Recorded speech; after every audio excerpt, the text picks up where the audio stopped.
Prepare to be transported. Tonight we plunge into the stark, unyielding silence of a medieval winter morning. An experience that promises to resonate deep within your modern sensibility. Envision a dwelling, painstakingly crafted from rough, unhewn timber, a testament to sheer resilience. This is no ordinary shelter. Its very walls seem to possess a spectral life, groaning under the weight of winter. As each relentless gust of wind outside ruthlessly seeks out every minuscule vulnerability, every hidden fissure to breach its meager defenses.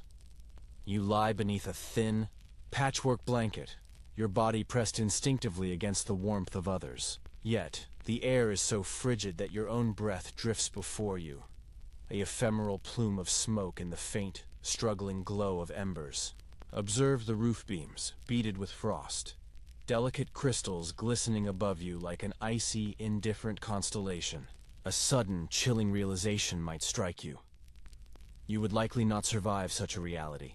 Therefore, before you fully surrender to this immersive narrative, we urge you to acknowledge the effort involved. Please consider liking this video and subscribing to our channel, but only if the content genuinely captivates you. For those presently listening, we invite you to share your location and the current time in the comments. There is an unexpected comfort in understanding the global tapestry of awake minds. Now let us dim the lights, shed our modern comforts, and delve deeper into this compelling historical tapestry. The hut in which you awaken represents a world fundamentally antithetical to our contemporary conveniences. Imagine walls constructed from crudely split logs, their inherent gaps painstakingly, though imperfectly, sealed with a mixture of clay or animal dung to repel the relentless drafts. Above, a thatched roof, rigid with ice, sags perceptibly under its snowy burden, each individual straw stalk a testament to winter's iron grip. Beneath you, the crude floor of packed earth, sparsely scattered with straw intended to soften its surface, remains damp in areas where melted snow has insidiously seeped through. The air is dense, still, and permeated by that faint, acrid perfume of wood smoke, a pervasive scent that never truly dissipates, regardless of how diligently the fire is stoked. You stir, half buried beneath the communal heap of bodies that functions as your bedding. It is a widely acknowledged historical fact that medieval families often slept together. Parents, children, even servants, pressed shoulder to shoulder. A practice born not of mere affection, but of undeniable physics. A desperate strategy to conserve precious body heat. You keenly feel the comforting weight of a younger sibling curled against your legs, the familiar warmth of your mother's back at your side, and above you, the raspy scrape of your father's cough, a rattling echo through the frost-laden rafters. Even with this shared warmth, the night has been far from restful. You vividly recall the sharp, intrusive pang of cold rousing you repeatedly, the insidious way frost crept across your toes, defying layers of wool. You cling gratefully to the blanket, yet it is more a fragile quilt of memories than an effective insulator. Scraps of old cloth meticulously stitched by careful, loving hands, heavy but offering only a tenuous warmth. You tuck it tighter under your chin, desperately chasing whatever residual heat remains. There is an uncanny quality to these liminal mornings, when night has not fully receded and day has not yet asserted its presence. The faint glow of embers paints the ceiling in shifting red patches like ancient smudged stains. Outside, a rooster crows into the persistent darkness, its call far too early, its voice muffled and absorbed by the pervasive snow. Inside, every sound resonates. The structural creak of timber beams expanding and contracting with temperature fluctuations, the soft whisper of shared breath, the occasional scuttle of a mouse, emboldened by hunger, searching for stray crumbs.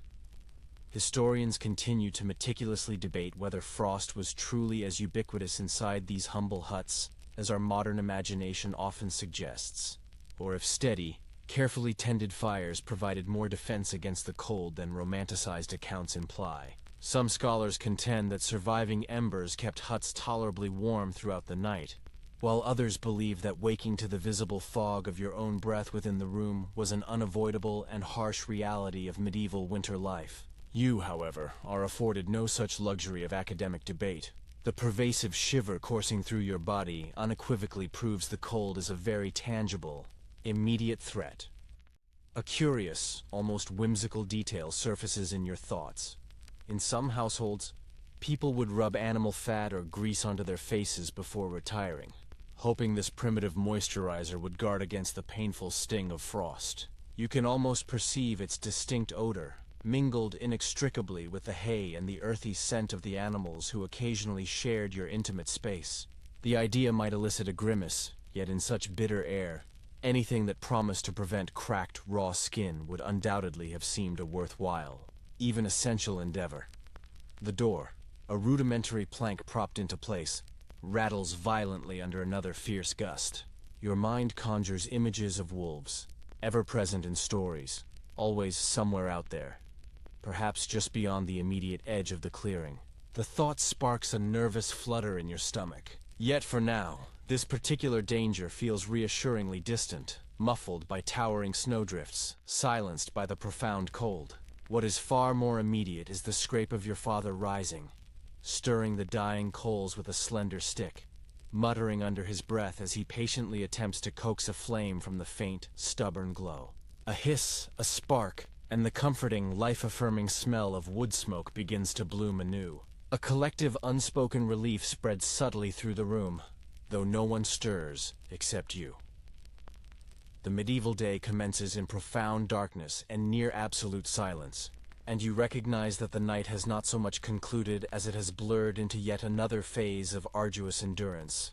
For sleep was never a seamless, uninterrupted state. It was frequently fractured, stretched long, interwoven with both dreams and discomforts. You blink, observing the frost tremble delicately on the rafters, hearing the fire finally catch, feeling your mother shift slightly closer, drawn by the nascent warmth. This is where your day truly begins. Not with the jarring insistence of an alarm, nor the comforting hum of a modern heater, but with the pervasive ache of cold, the fragile glow of banked embers, and the slow, profound awareness that you have, against all odds, survived another night within this simple wooden hut, defying the brutal, unforgiving winter. And though your deepest desire is to burrow further into the diminishing warmth, the persistent creak of timbers serves as an inescapable reminder.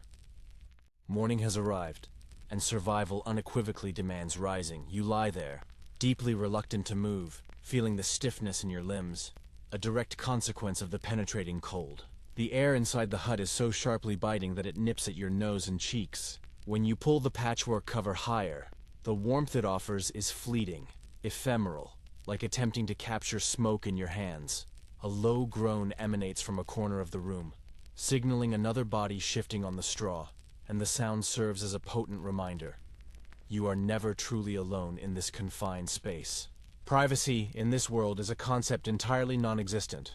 In fact, its very notion would seem utterly absurd, for survival fundamentally demands togetherness. Families clustered on straw pallets were not merely a matter of occasional comfort.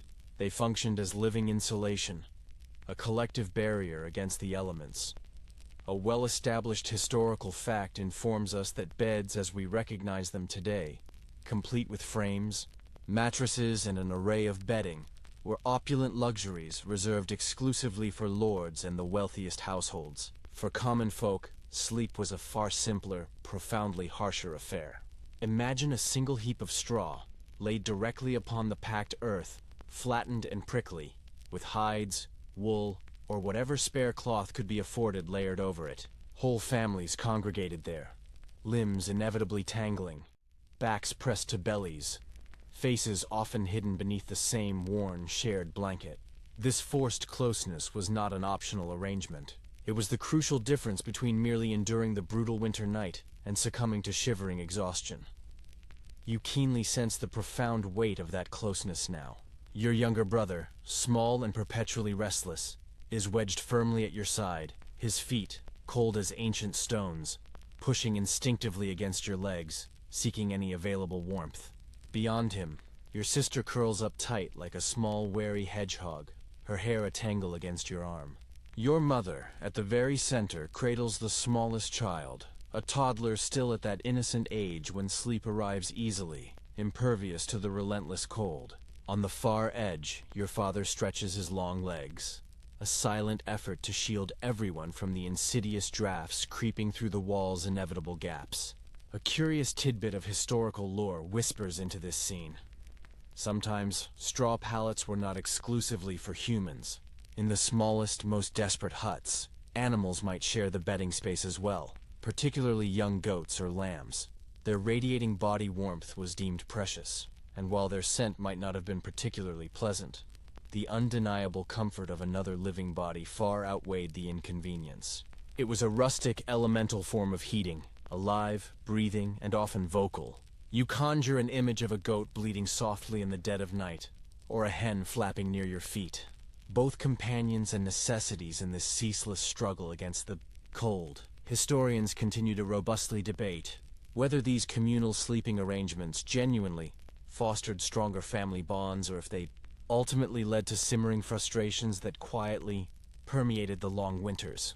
Some scholars argue that such intimate proximity cultivated resilience and a powerful sense of shared hardship, while others suggest that tensions must have inevitably run high when everyone, from infants to elders, was pressed together night after night with no possibility of escape. You can easily imagine both perspectives ringing true simultaneously. The intrinsic comfort of knowing you were never truly alone was an undeniable balm. Yet at other times, the relentless press of bodies must have felt utterly suffocating. The myriad sensations of such a night are indelibly etched into your very being. The persistent itch of straw pricking through thin cloth, the oppressive heaviness of a sibling's elbow pressing against your ribs, the musky odor of wool blankets unwashed for months, and above all the shared rhythmic cadence of breath. The hut itself metamorphoses into an organism, every person within contributing heat, sound, and scent to its collective atmosphere. You fall asleep and awaken not as an isolated individual, but as an inseparable fragment of a huddled whole.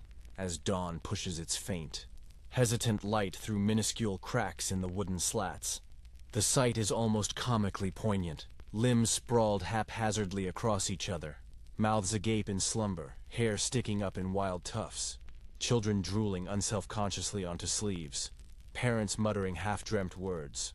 The hut, in these hours, is less a conventional bedroom and more a communal nest, improvised yet absolutely essential. You shift slightly, brushing aside stray straw, and realize the profound extent to which medieval life revolved around these simple, fundamental accommodations. The floor beneath the pallet is uneven, packed earth that grows damp and chilling when snow melts near the door. To combat this dampness, families sometimes strategically added layers of reeds or dry leaves beneath the straw. Yet, no matter how meticulously arranged, by winter's end, the bed was inevitably flattened, soiled, and teeming with tiny, unwelcome intruders. Lice, fleas, and mites were an inescapable, constant presence, and many households simply accepted them as unavoidable companions.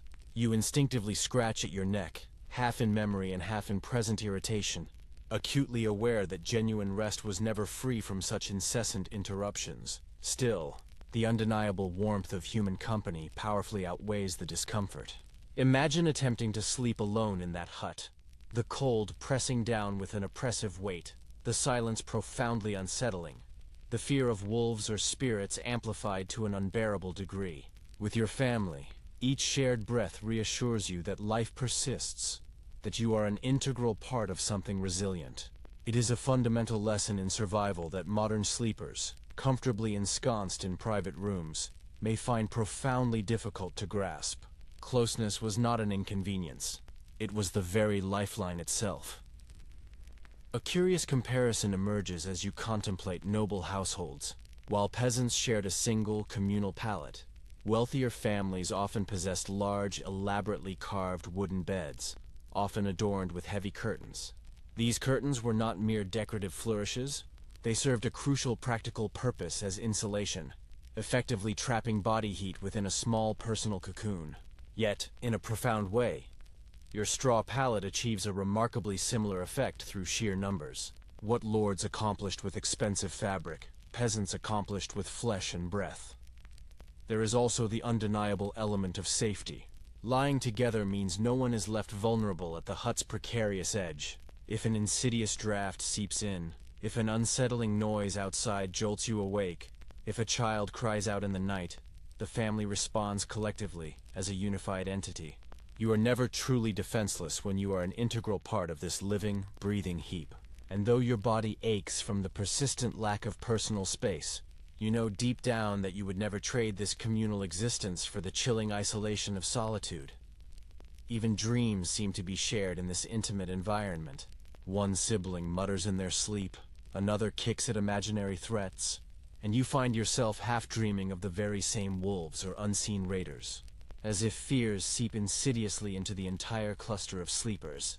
Perhaps this is precisely why folklore and superstition flourished so vigorously, because collective experience blurred the indistinct lines between tangible reality and the vivid realm of dreams.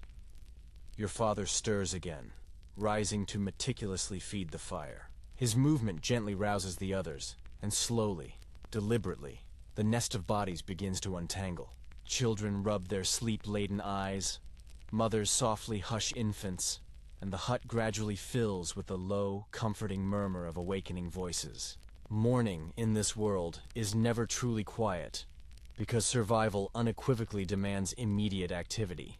Already, the straw pallet seems less like a mere bed, and more like a potent reminder. It is time to rise, to fetch essential wood, to confront another challenging day. You roll over, deeply reluctant to abandon the group's collective warmth. The cold immediately beyond that meager blanket is so biting, so pervasive, that you hesitate. Yet the relentless rhythm of life allows no delay. You manage a faint smile, knowing with absolute certainty that tonight, and tomorrow, and through countless nights yet to come, you will return to this same spot, this same clustered array of bodies, this same fragile warmth in the very heart of winter's relentless brutality. You stretch your legs beneath the covers, attempting to rub life back into your still frozen toes. Even with bodies huddled together on straw, the cold persists, an unwelcome guest stubbornly refusing to depart. The blanket slips from your shoulders, and you hastily pull it back up, feeling the coarse, familiar patches scrape against your skin.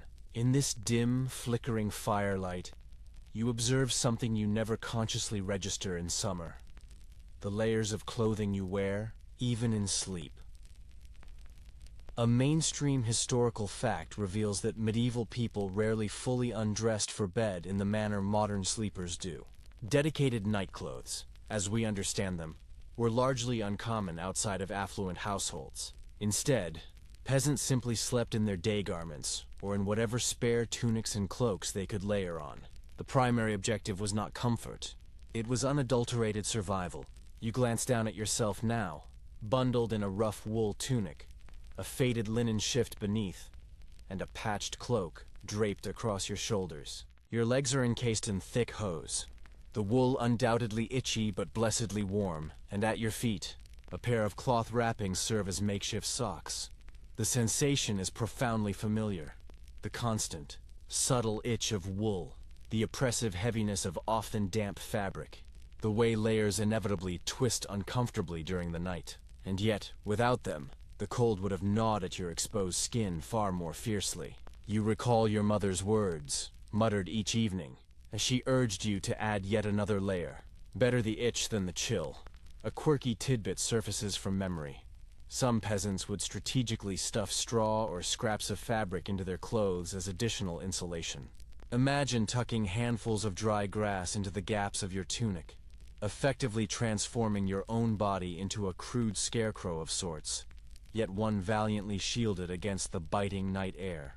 In desperate winters, even such a desperate measure would have seemed like a clever, even ingenious trick, and you can almost perceive the rustle of straw with every movement.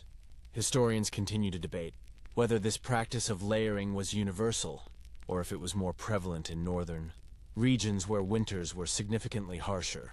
Some accounts suggest southern peasants in milder climates might have shed layers for greater comfort. Others insist that across much of Europe, the pervasive fear of cold decisively outweighed any desire for lightness or ease in sleep. You suspect the truth, as always, lies somewhere in between. Habits profoundly shaped by geography, by persistent poverty, and by sheer unyielding necessity. You observe your family now, noting the peculiar fashion in which each person is wrapped. Your father wears the same cloak he uses for arduous work in the fields, its hem frayed, its wool stiff with countless uses. Your mother has layered 2 linen shifts beneath a heavy overdress, and she meticulously pulls a faded scarf over her hair, the ends tucked securely under her chin to keep her face warm. Your sister clutches a piece of fur so tattered, it barely retains its original form, yet it steadfastly shields her hands as she tucks them close to her chest. The distinct smell of these garments is impossible to ignore, a pervasive mixture of smoke, sweat, and damp wool. Washing clothes in winter is a rare, almost impossible feat. Water is frozen, streams are treacherous, and drying fabric in the brutal cold is nearly unachievable. Instead, the garments carry the indelible memory of every day's labor, every hearth fire, every night's sleep. They are less conventional clothing and more companions in the relentless struggle for survival. Worn thin but stubbornly protective, you shift on the straw, adjusting your cloak around your shoulders, and contemplate those rare luxuries you have only heard whispered about. Lords in their opulent castles draped in fur-lined robes, wealthy merchants resting on feather-stuffed mattresses and fine linen nightshirts.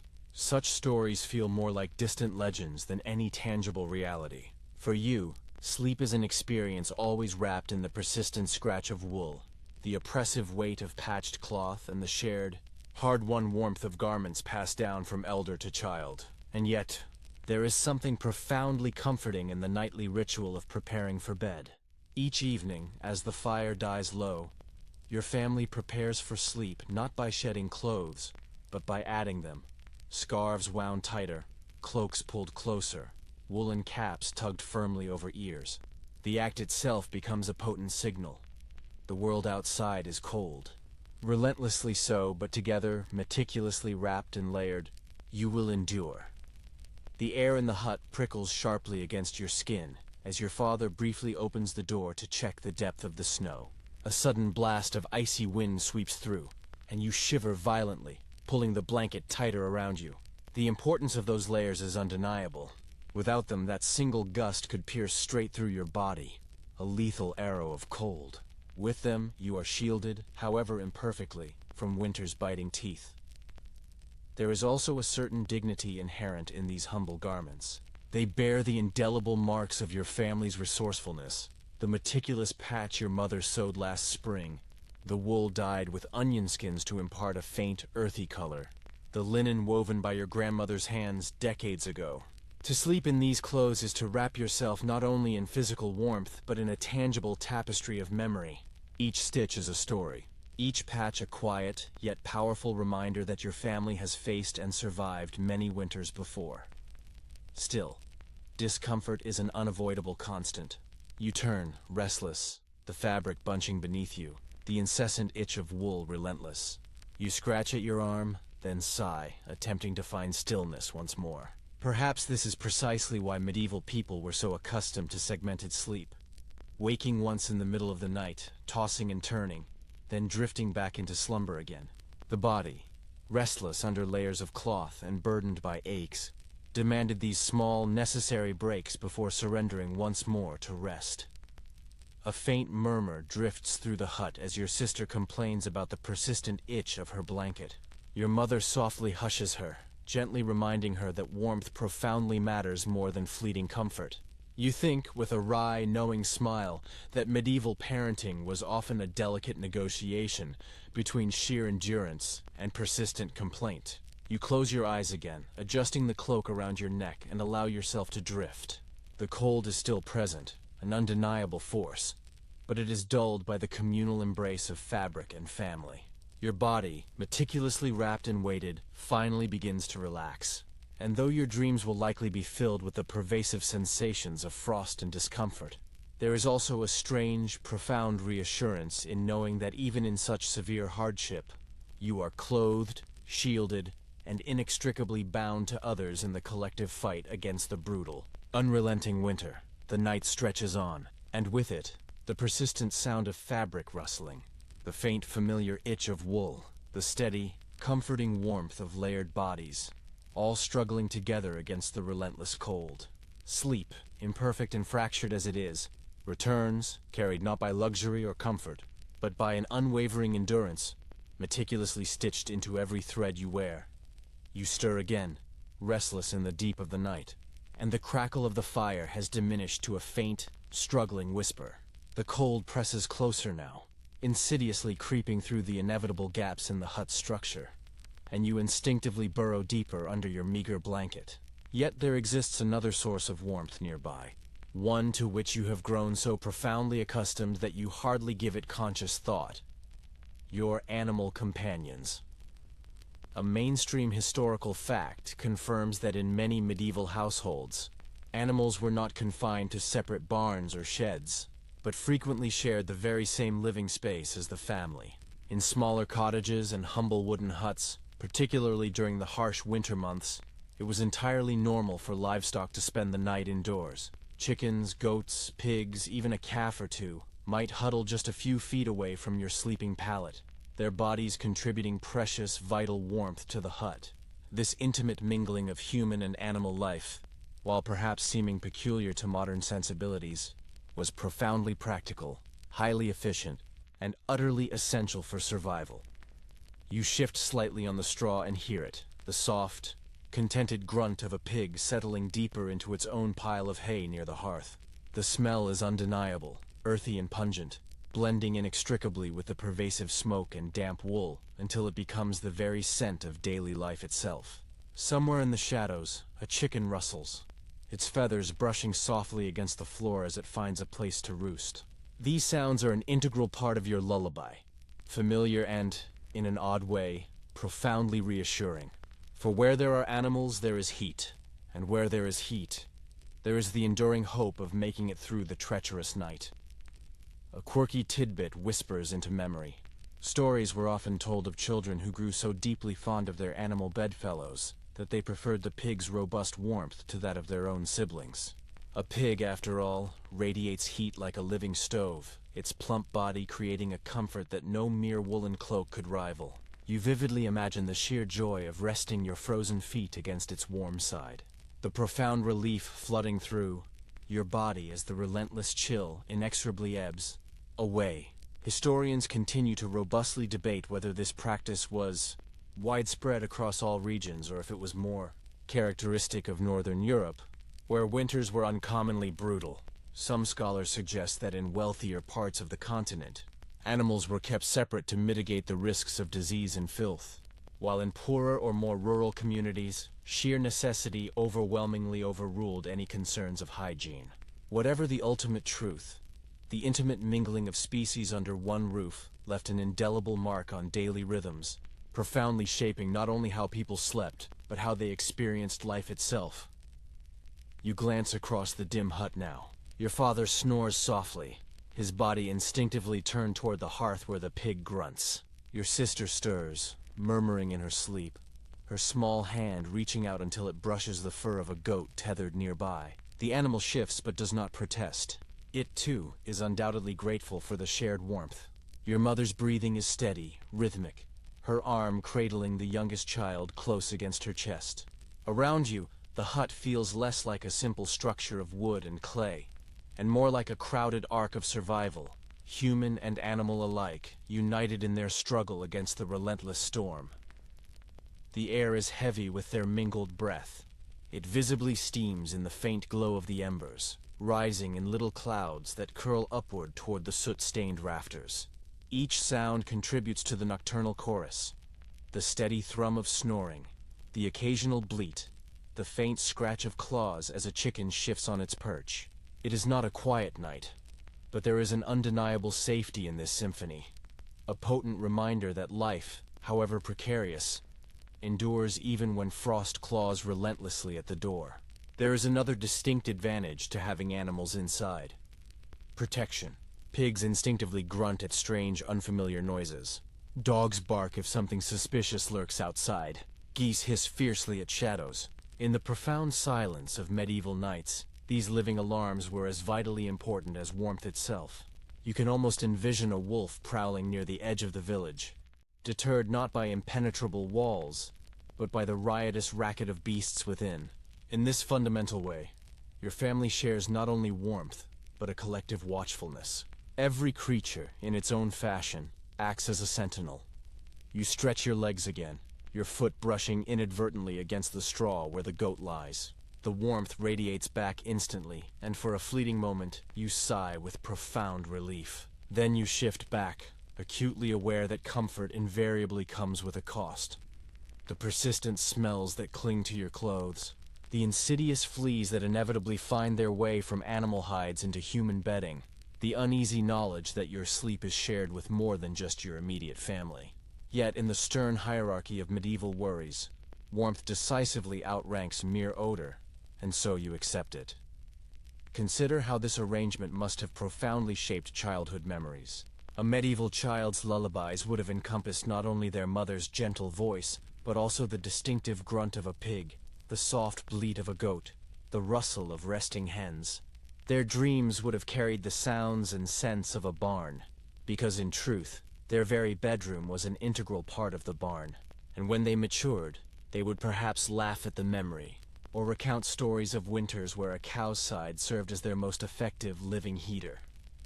In this dim hut, you close your eyes again, drifting with the sounds. The warmth of family, the warmth of animals.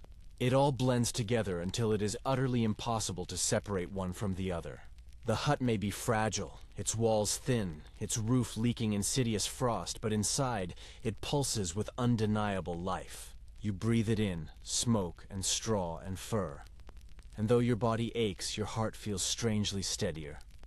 Still, there is an inherent vulnerability to this intimate scene. Disease can spread with frightening ease in such close quarters. Fleas leap from animal to child. Illnesses find fertile ground in damp huts filled with communal breath. Historians still puzzle over how much this contributed to medieval health struggles, debating whether proximity to animals hardened immune systems or dangerously weakened them. Yet you, living in this immediate moment, cannot afford to worry about such abstract questions. Your concern is far simpler. Will the fire last until morning? Will the fragile roof hold against the relentless snow? Will the collective warmth of bodies be enough? You pull the blanket tighter, pressing yourself against your sibling's side, listening to the soft grunt of the pig and the faint scratching of claws. It is a strange comfort, perhaps, but it is undeniably yours. And as your eyes finally close, you realize that the night is not something you face in solitude. Everybody in this hut, human and animal alike, fights the cold alongside you, and together, perhaps, you will win this small, crucial battle against the endless, brutal winter. The night relentlessly drags on, and though the animals near the hearth radiate their inherent warmth, you cannot ignore the steadily fading glow of the fire. You shift restlessly on the straw and observe the embers pulsing faintly, like a faltering heartbeat, struggling to keep the hut alive. The fire is the absolute center of this fragile universe, and without its vital presence, the cold would sweep in fully, mercilessly, utterly unchallenged. You comprehend this truth intimately, for you have experienced it on previous nights when the flame faltered, feeling your breath freeze in your lungs, the sharp, needle-like sting in your fingers, the oppressive, suffocating darkness. A mainstream historical fact confirms that most medieval homes, especially peasant huts, possessed only a rudimentary open hearth. There was no sophisticated chimney, no graceful escape for the smoke. Merely a simple hole in the roof, or a crude vent in the wall, if one was exceptionally fortunate. The fire burned relentlessly at the center of the room, filling the hut with indispensable warmth, but also with smoke so thick that eyes watered incessantly and lungs ached painfully. And yet, despite this profound discomfort, the hearth was everything. Without its flame, food could not be cooked, water could not be boiled, and survival through the treacherous winter nights was utterly impossible. You cough slightly as the smoke curls low, clinging to the rafters, inexorably turning the frost black where soot persistently settles. The air is heavy, acrid, and you feel the familiar sting in your eyes. Yet perversely, the smoke also functions as a crude shield. It effectively drives away persistent pests, helps to preserve meat hung strategically above the fire, and even lingers in the very fabric of your clothes. a smoky armor against bothersome vermin. You shift your cloak around you, recognizing that it carries the indelible scent of dozens of such nights, saturated with a smoke that will never fully wash away. A quirky tidbit springs to mind. In some regions, families deliberately allowed fires to smolder low all night, not primarily to conserve wood, but because they genuinely believed evil spirits feared the acrid haze. Imagine that. Your stinging eyes and coughing lungs interpreted not as suffering, but as a form of divine protection. Parents would reassure their children that the smoke kept demons at bay, and in the wavering, spectral half-light of winter, such a belief likely felt like undeniable truth. Historians continue to robustly debate whether medieval huts were truly suffocating with smoke each night, or if clever venting and meticulous fire maintenance kept the air more breathable than our modern imaginations suggest. Some archaeological studies unequivocally show blackened rafters and soot-caked walls, clear evidence of centuries of smoky fires. Others argue that with skill and small, ingenious architectural tricks, families could maintain a tolerable balance. You, curled on the straw now, can only judge by your watering eyes. Smoke is a constant, inescapable companion, for better or worse. Your father shifts near the hearth, muttering to himself as he stirs the dying embers. He carefully adds a small log, then blows gently, coaxing a hesitant flame. The orange glow swells, flickering across the hut, briefly illuminating faces in a warm, ephemeral light. Your mother's tired profile, your siblings' flushed cheeks, the animals shifting in their corners. Then the light shrinks again, settling into a steady, persistent smolder. The fire itself is deliberately small, cautiously maintained. Wood is precious and scarce in winter, and every log must be stretched to its absolute limit. You recall the arduous ritual of collecting branches during autumn, whole days spent gathering, chopping, stacking, always shadowed by the dread of whether the pile would prove sufficient. Too little wood meant too little fire, and too little fire meant nights of profound suffering. The fear lingers even now as you hear the crackle grow weak and watch your father hesitate before adding more fuel. Your throat is dry from the smoky air and you swallow hard. You contemplate the hut's pervasive aroma. Burnt pine resin, damp wood sizzling, smoke thick enough to cling to your hair. This scent will permeate your nostrils all winter, so profoundly familiar that you may no longer consciously notice it. Only outsiders, travelers, or rare visitors would comment on the oppressive haze, their eyes watering, their voices raspy with complaint. For you, this is simply life. The animals stir in their hay as the fire flickers again. The pig grunts, the goat stretches, a chicken flaps its wings once. They too rely instinctively on the warmth, drawn closer to the hearth. The hut feels more crowded as every living being shifts towards the heat. And for a moment, you regard the fire as the true master of the household. You obey it, tend it, fear it, depend on it. Without it, you are nothing but defenseless prey for the cold. There is an undeniable art to keeping it alive. Your father meticulously buries the logs with ash, creating a slow, steady burn that will endure until dawn. You recall watching him as a child, marveling at the way he shaped the fire's life, coaxing it like a fragile, sentient animal. Even now you cannot resist watching, learning, committing the precise motions to memory. For in winter, fire is knowledge, and knowledge is survival. And yet there is danger too. You vividly recall the stories whispered around the village, of huts catching fire in the dead of night, flames devouring straw and thatch, families fleeing barefoot into the snow. The smoke you breathe now, protective in its own way, is also a constant warning of that inherent, ever-present risk. You roll over, listening to the crackle, wondering if tonight the flame will remain gentle, or if it might suddenly roar, greedy for air. Despite the persistent unease, the fire gradually lulls you.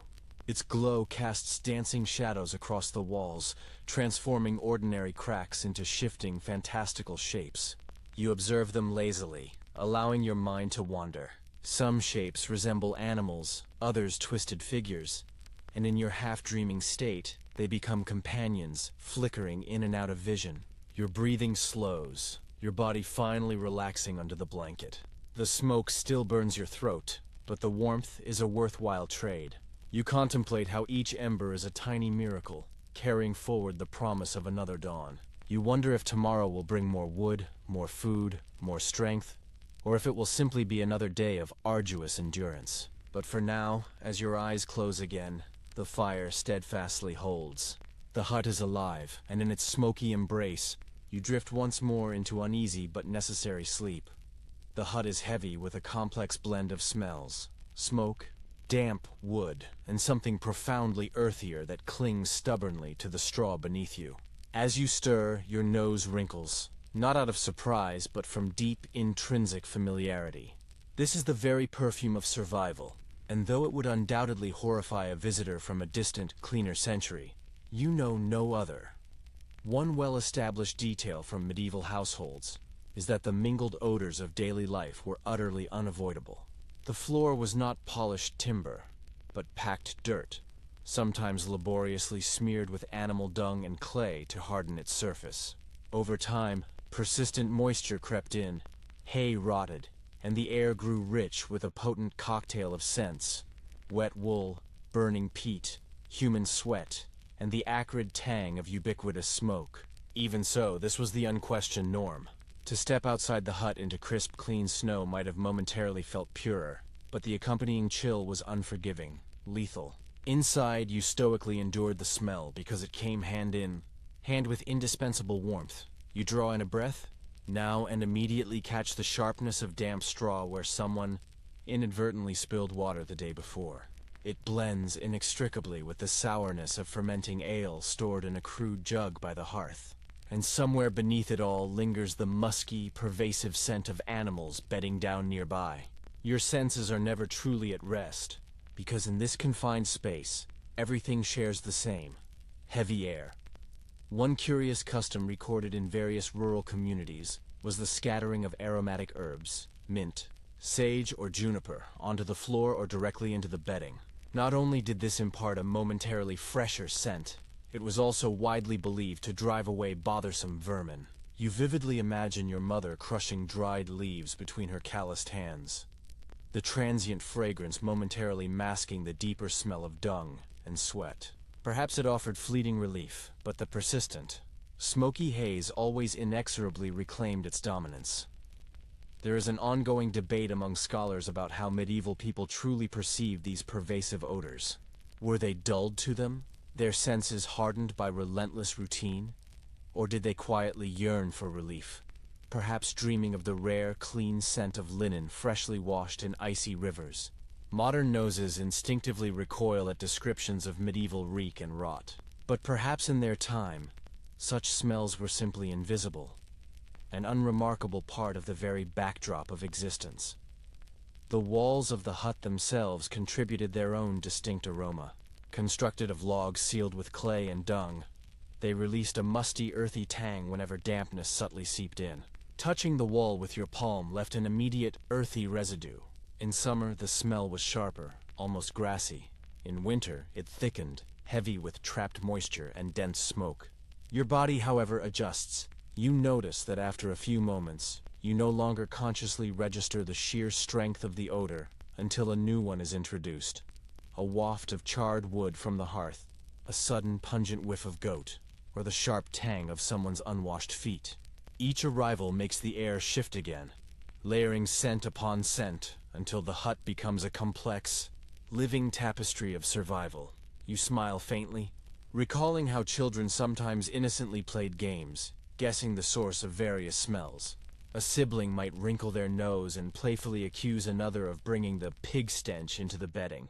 Another would counter with laughter, pointing accusingly at the boots drying by the door. Humor softened the pervasive burden, even when the undeniable truth was impossible to escape. Everything smelled because everything was alive, enclosed and enduring together. From outside, the wind whistles, cold and clean.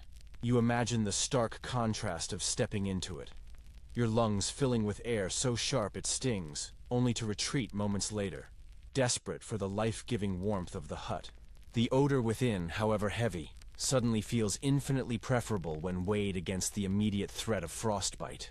You realize that survival profoundly reshapes values. A smoky, pungent hut means life. Fresh air, if it kills you, is no luxury. This sensory overload also influences your dreams. When you finally drift into slumber, scents bleed directly into visions. Smoke becomes shadowy, menacing figures. The sourness of ale morphs into strange, unsettling feasts. The musk of animals transforms into phantom herds running across snowy, desolate fields. Medieval dreams were never silent or scentless. They were crowded, just as their waking hours were. Experts have not reached a consensus on whether these pervasive odors actively contributed to the spread of disease. Some medical historians argue that poor air quality weakened lungs, tragically feeding illnesses like consumption.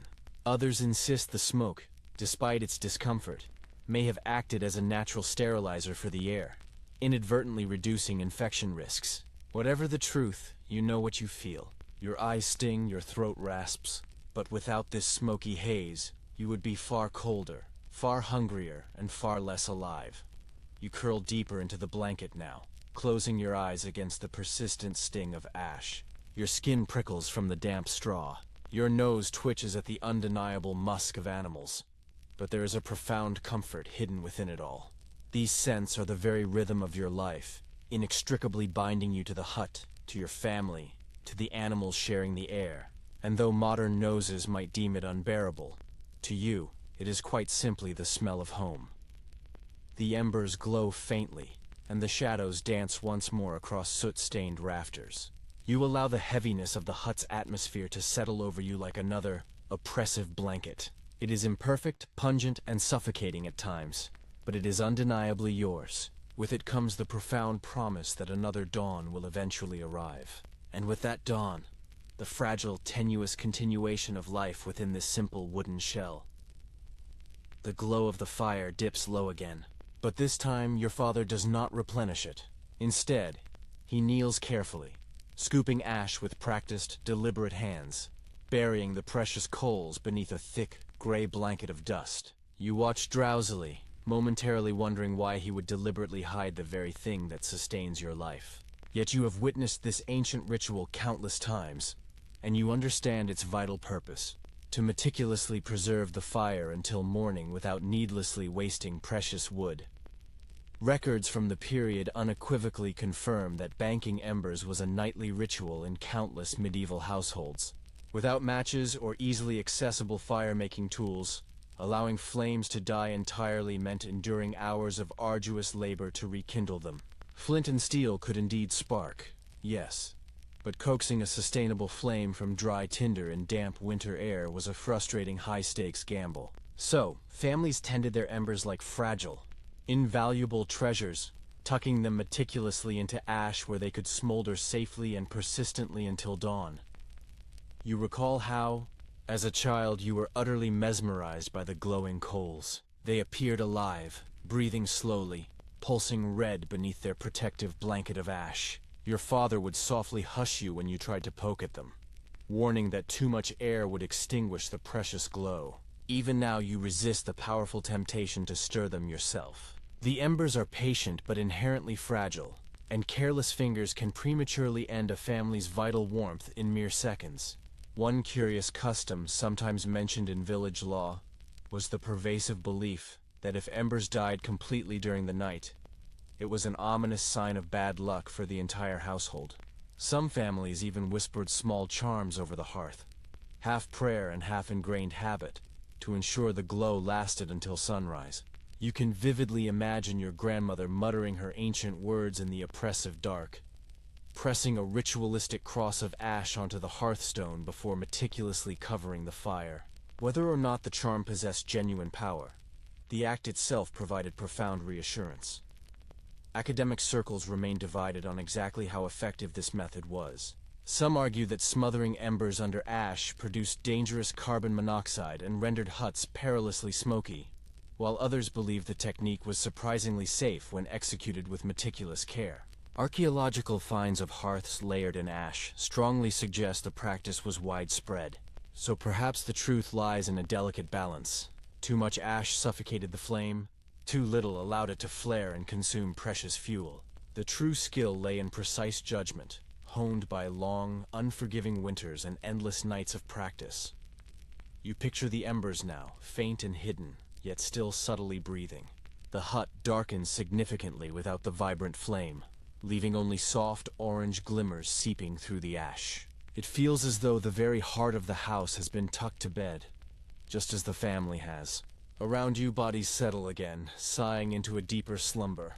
The pig grunts once and curls deeper into its straw. The goat exhales softly. Your sister murmurs in her sleep. The night resumes its rhythm, quieter now, soothed by the certainty that warmth patiently waits beneath the ashes. The act of banking embers also carried profound symbolic weight. Fire was not merely a utilitarian tool, but a sacred, living presence. In some communities, hearth fires were never allowed to completely die, passed from one generation to the next like a living heirloom. You imagine a bride carrying glowing coals from her childhood home to her new household, kindling her married life with a tangible continuity of flame. Such gestures serve as a potent reminder that fire was more than just heat. It was identity, connection, and even a form of blessing. You shift slightly, pulling your cloak higher, and remember vividly times when the fire did tragically go out. Those mornings were utterly miserable. Your father crouched with flint and steel, sparks flying uselessly onto damp tinder, while everyone huddled and shivered in profound discomfort. The memory alone makes you deeply appreciate the faint, hidden glow under the ash tonight. Survival feels lighter when you know the fire still breathes. There is also a practical rhythm to it. The banking of embers unequivocally signals that the household's demanding day is truly done. The chores are finished, the animals fed, the pallet claimed. No more arduous work will be attempted until daylight. It is the medieval equivalent of switching off the last light, a powerful closing ritual that binds the family into one shared act of rest. You close your eyes, profoundly comforted by the knowledge that the fire has been put to sleep just as you have. Still, you inevitably wonder, what if a cunning gust of wind sneaks through the cracks and snuffs it out? What if the ash shifts and the coals cool too quickly? The uncertainty is always there, lurking persistently in the back of your mind. Yet worry cannot alter the outcome. Like so much in your perilous world, it rests on trust. Trust in skill, in practice, in the stubborn, enduring resilience of fire itself. You exhale into the profound dark, your breath curling like smoke, and allow the faint warmth of the banked embers to seep deep into your bones. Tomorrow, they will be uncovered, painstakingly coaxed back to flame, and the ancient cycle will continue. For now, you rest in the quiet, comforting knowledge that your family has carried fire into another night, guarding it like a secret, fragile flame against winter's endless hunger. The hut grows still again, wrapped in a profound silence, punctuated only by the faint sigh of ash settling. You allow your eyelids to droop, your body heavy with an overwhelming fatigue. Somewhere deep inside the hearth, beneath its dusty shroud, the embers glow patiently. You envision them like tiny vigilant guardians waiting in the dark, silently ensuring that when the sun eventually rises, warmth will greet you once more. And with that comforting thought, you finally drift, soothed by the hidden heartbeat of fire sleeping under ash. The night stretches long, and as your body shifts restlessly on the straw, you realize that true sleep arrives in fractured fragments. You never fully sink into an unbroken dream from dusk until dawn. Instead, your eyes open again and again, your mind pulled relentlessly between profound fatigue and a heightened state of alertness. This pattern is not unique to you. It belongs intrinsically to your age, to your time, to everyone in huts like this, scattered across the frigid, wintry world. One well-documented detail of medieval rest is precisely this pattern of segmented sleep.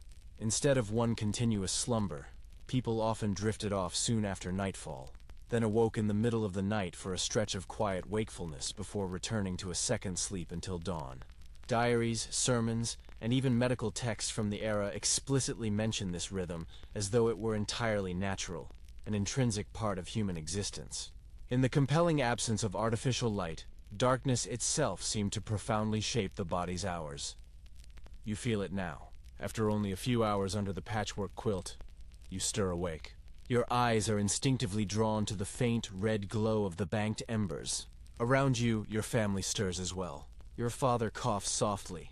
Your sister rolls over. Your mother stirs just enough to gently soothe the baby. The hut is alive with subtle movements. half asleep but not entirely. No one speaks loudly. Voices remain hushed, as though words themselves might shatter the fragile thread of warmth binding everyone together. You sit up slightly, rubbing your eyes, listening intently. Outside, the wind moans mournfully through the trees, and snow hisses softly as it drifts from the roof. The night feels eternal, a boundless expanse, and yet, in this profound pause, you sense the peculiar intimacy of these hours. They are neither fully day nor fully night, but something ethereal in between, a time when thoughts wander freely and fears, perhaps, grow sharper. There is an ongoing debate among modern researchers about why segmented sleep was so common. Some suggest it was dictated by biology, with the human body naturally tuned to a period of wakefulness after a first deep rest. Others argue it was shaped by sheer necessity. Fires needed tending, animals checked, and dangers kept at bay. Whatever the ultimate cause, this rhythm imbued nights with a strange duality. Half dreams, half waking, both profoundly shaping life in the hut. You recall your father telling you stories during these very hours. Not long, elaborate tales meant for the whole family, but whispered fragments passed from parent to child in the enveloping dark. Legends of saints who bravely braved icy mountains, of cunning villagers who outsmarted menacing wolves, of malevolent spirits who prowled on snowbound nights. These stories were not merely entertainment. They soothed your restless mind, transforming fear into something manageable, even if only for a while. Sometimes these midnight hours served a practical purpose. Your mother might rise quietly to mend a torn hem by the faint glow of embers, her fingers quick and skilled. Or she might prepare dough, leaving it ready to bake when dawn mercifully arrived. Neighbors, too, utilized this precious time. Some accounts describe villagers visiting each other between their first and second sleep, sharing ale, offering prayers, or engaging in hushed, intimate conversations. The night, though inherently dangerous, also carried its own distinct social rhythm. You shift again on the straw, listening to your siblings' rhythmic breathing. They, too, stir in their sleep, scratching at woolen blankets, muttering in half-dreamt voices. The inescapable closeness of bodies ensures that no one ever sleeps entirely undisturbed. A sneeze, a cough, the rustling of straw, all ripple through the communal nest, pulling one awake as another gently dozes off. Sleep becomes not an individual act, but a communal pattern, woven together like the intricate threads of your patched quilt. You contemplate how profoundly strange this might seem to someone from centuries ahead, accustomed to quiet, private rooms and the ubiquitous glow of electric lamps. To them, waking at midnight might feel like a symptom of restlessness or illness. But here in your hut, it is simply the natural order of things. The night itself is too long, too arduous to endure without interruption. Breaking it in half provides it with rhythm, makes it profoundly survivable. One peculiar habit whispered among villagers was the utilization of these hours for prayer. Some believed the soul was most open to heaven in the middle of the night, when the world was hushed and still. Kneeling before the hearth, clasping hands in the smoky darkness, they would earnestly ask saints for protection against frost, wolves, or sickness. Perhaps you have done the same once or twice, whispering words that rose like smoke, curling upward towards the rafters. Experts continue to puzzle over how this segmented sleep profoundly shaped medieval psychology. Did the wakeful hours encourage deeper, more vivid dreams? Did they foster creativity, quiet reflection, or even mystical visions? In sermons and confessions, people spoke of temptations and visions that arose in the midnight pause, as though the very boundary between waking and dreaming blurred into indistinctness. You lean back against the wall now, staring intently at the faint shimmer of frost above you. The silence is thick, broken only by the faint snore of your father, and the occasional rustle of the pig in its corner. The air is still smoky, but noticeably less suffocating than before, the embers breathing quietly under their ash blanket. This is the time for thoughts, for wondering, for listening to your own heartbeat echo in the profound hush. Then slowly, inexorably, the rhythm of sleep reclaims you. Your eyelids droop, your body softens, and you ease back into the straw. Around you, others do the same. One by one, your family settles again into their second sleep, drifting into dreams that will carry you all until morning. The segmented night, strange to some, feels utterly natural to you. The cold remains, an ever-present force, but broken sleep has become a shield, a pragmatic way of surviving the endless winter hours, one fractured fragment at a time. And as you surrender once more, you realize that this rhythm, wake, rest, mirrors the very cycle of survival itself. Never perfect, never seamless, but always enduring, always carrying you from one fragile dawn to the next. You jolt slightly at a sound beyond the wall, a long, low howl that threads chillingly through the wind. Your immediate primal thought is wolves. Your second, equally unsettling thought is raiders. Neither is comforting. For a moment, you hold your breath, straining to listen, while your heart quickens its frantic pace under the blanket. Out here, in a simple wooden hut perched on the perilous edge of winter's grip, the night carries more than just cold. It carries tangible, immediate danger. Contemporary chronicles clearly indicate that wolves were a constant and terrifying concern in medieval Europe. Harsh winters drove them closer to human settlements, their desperate hunger compelling them to stalk livestock, and on truly desperate nights, even children. Tales abounded of travelers vanishing on snowy, desolate paths, their grim fate marked only by tracks leading ominously into the deep forest. And though the unvarnished truth may have been less overtly dramatic than the sensational stories, the fear was undeniably real, a gnawing, pervasive anxiety. Wolves were not mythical monsters. They were formidable predators with sharp teeth and insatiable hunger, and the flimsy walls of a wooden hut offered pitifully little defense. You instinctively tighten your blanket around your shoulders, peering anxiously into the shadows where your siblings sleep, blissfully unaware. Your father stirs too, lifting his head as though he also heard the same unsettling sound. He does not rise, merely listens intently, his hand resting on the staff he keeps habitually near the door. The profound silence that follows is heavier, more oppressive than the howl itself, stretching agonizingly until you wonder if you merely imagined it.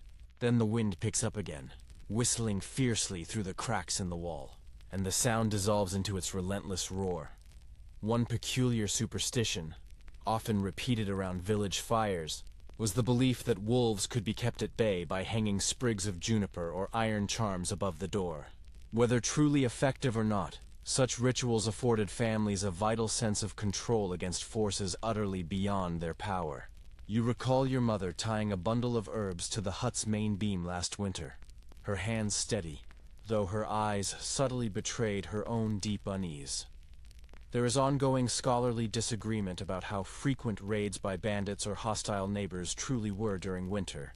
Some argue that harsh weather inherently deterred attackers, while others point to historical records of burned villages and stolen food stores as compelling evidence that hunger made men as dangerous, if not more so, than wolves. Whatever the actual statistics, the fear ran deep enough to perpetually haunt the dreams of those who slept in huts like yours. Every creak in the timbers, every gust against the roof, could be a terrifying warning of approaching footsteps in the snow. You shift uneasily, your ears acutely tuned to the sounds of the night. The hut groans as the wind presses against it, beams creaking like distressed voices. A chicken flutters its wings suddenly, startled, and the goat bleats softly in its tether. The pig, however, sleeps on, a solid lump of warmth, seemingly indifferent to any dangers beyond the walls. You exhale slowly, reassuring yourself that animals often sense threats first. If they rest easy, perhaps you can too. Yet your imagination stubbornly refuses to quiet. You picture wolves circling outside, paws pressing silently into fresh snow, their breath steaming visibly in the biting cold. You picture raiders with cloaks pulled tight, eyes gleaming menacingly under helmets, seeking food, fire, or something far worse. The thin door separating you from them feels flimsy as parchment. In truth, it is nothing more than a wooden plank braced precariously with a stone. One story your grandmother often recounted returns to you now, of a family so impoverished they invited their pig into the bedding heap each night. And one particularly brutal winter, the pig's piercing squeals saved them from wolves that attempted to break through the door. Whether factual or merely folklore, the story is retold precisely because it carries the profound message: that survival often depends on unlikely, unexpected allies. You reach out and rest your hand on the coarse fur of the goat beside you, feeling its steady warmth. Perhaps that story wasn't so far-fetched after all. Modern researchers often debate how much of medieval fear was rooted in objective reality, and how much was magnified by pervasive folklore. Was the wolf population truly overwhelming? Or did their occasional presence loom disproportionately large in the collective imagination? Were raids a daily, terrifying threat, or rare but terrifying enough to scar memory for generations? The available evidence is fragmented, leaving ample room for interpretation. But for you, lying here now, the distinction hardly matters. Fear feels exquisitely real when you hear a howl in the dark. The silence stretches again, broken only by the slow, rhythmic breathing of your family. Your father settles back down, apparently satisfied that the immediate threat has passed. But you remain tense, your ears straining for any recurrence of the sound. The hut seems smaller, tighter, with an invisible danger pressing relentlessly at its edges. And yet, you know this is an intrinsic part of life. Nights are never truly free of unease. You draw the blanket tighter still, tucking your chin, and remind yourself that this moment is not unique. Generations before you have lain in similar huts, hearing similar howls, clutching similar blankets. The pervasive fear of what lurks beyond fragile wooden walls is woven inextricably into the very fabric of winter life, as much a part of survival as fire or food. Gradually, merciful exhaustion softens your edges. Your mind dulls. Your body sinks deeper into the straw once more. The wolves may circle, raiders may wander, but the hut still stands, its meager walls holding steadfast against the storm. You allow your eyes to close, whispering a half-formed prayer into the smoky dark. Protection, warmth, survival. These are all you ask. And as your breath slows, you surrender once more to uneasy sleep, fragile but enduring, in the very heart of winter's relentless threat. The night presses on, and though the menacing howls have mercifully faded, the cold creeps steadily upward from the floor. You curl tighter into your cloak, shifting restlessly on the straw to find even the smallest patch of warmth. The ground itself feels alive with an insidious chill, as though the very earth beneath the hut is exhaling frost directly into your bones. Without adequate protection, no one could possibly rest here for long. Contemporary accounts unequivocally confirm that medieval sleepers rarely lay directly on the earthen floor. Instead, they meticulously layered straw, hay, reeds, or rushes to create a vital barrier between their bodies and the icy ground. This was the peasant's mattress, humble, scratchy, and temporary, but utterly essential. Even the thinnest layer of plant matter made the crucial difference between tolerable cold and bone-deep agony. You shift again, and acutely feel the uneven, unyielding surface beneath you. Straw pricks your skin where the blanket has inadvertently slipped aside, its texture rough but profoundly familiar. Some stalks have flattened under weeks of relentless use, leaving little effective insulation. Others still hold precious pockets of air, keeping you slightly lifted above the damp earth. It is not comfortable, certainly not like the feather beds of which lords boasted, but it is demonstrably enough to survive. One peculiar practice villagers sometimes followed was mixing animal hides into the bedding.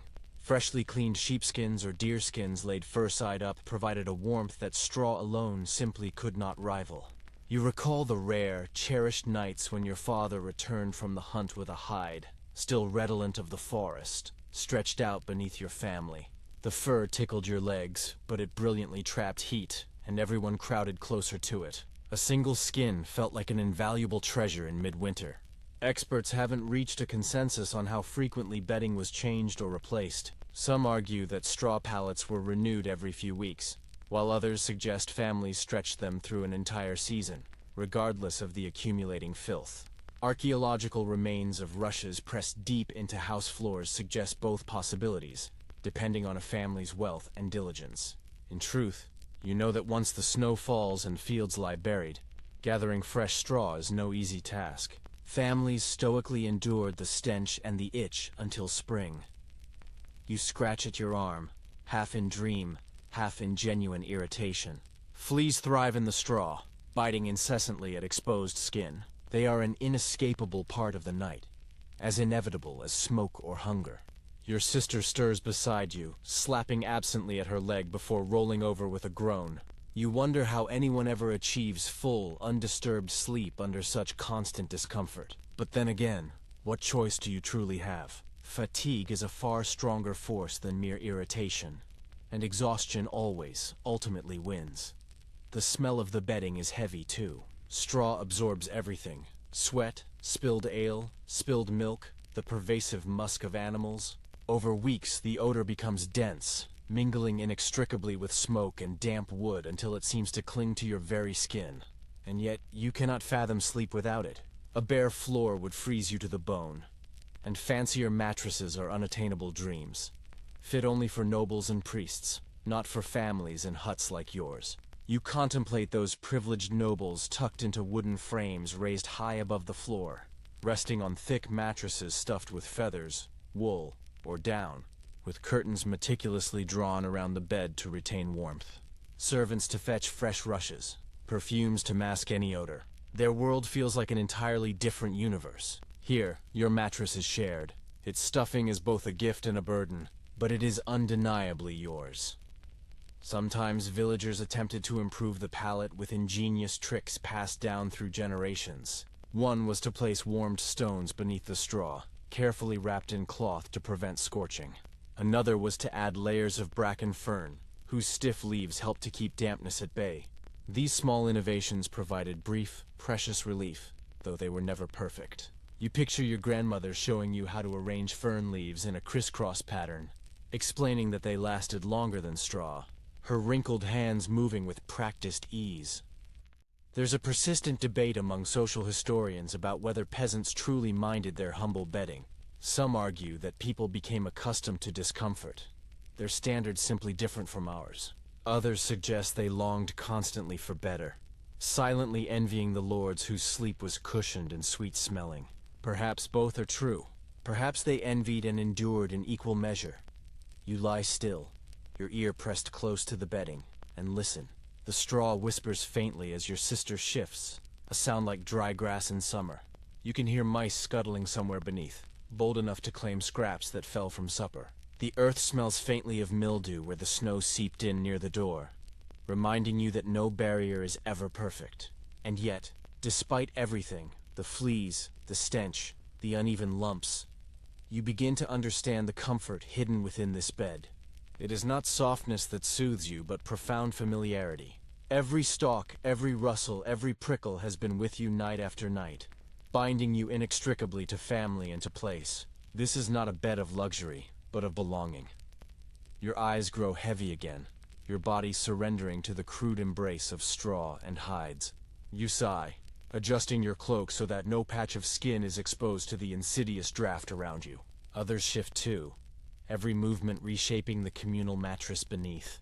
It is noisy, lumpy, and imperfect, but it is warm enough, secure enough, and yours enough to let sleep take you once more. And so, in the wooden hut, on straw layered thinly against the frozen ground, you close your eyes, carried into dreams not by comfort, but by endurance, by necessity, and by the shared, resilient warmth of survival. The hut hums with incessant noises. You lie awake for a moment, not because of the cold this time, but because your ears have caught the layered chorus of the night. It is never truly silent here. The sounds shift and overlap, weaving themselves into the fragile fabric of sleep.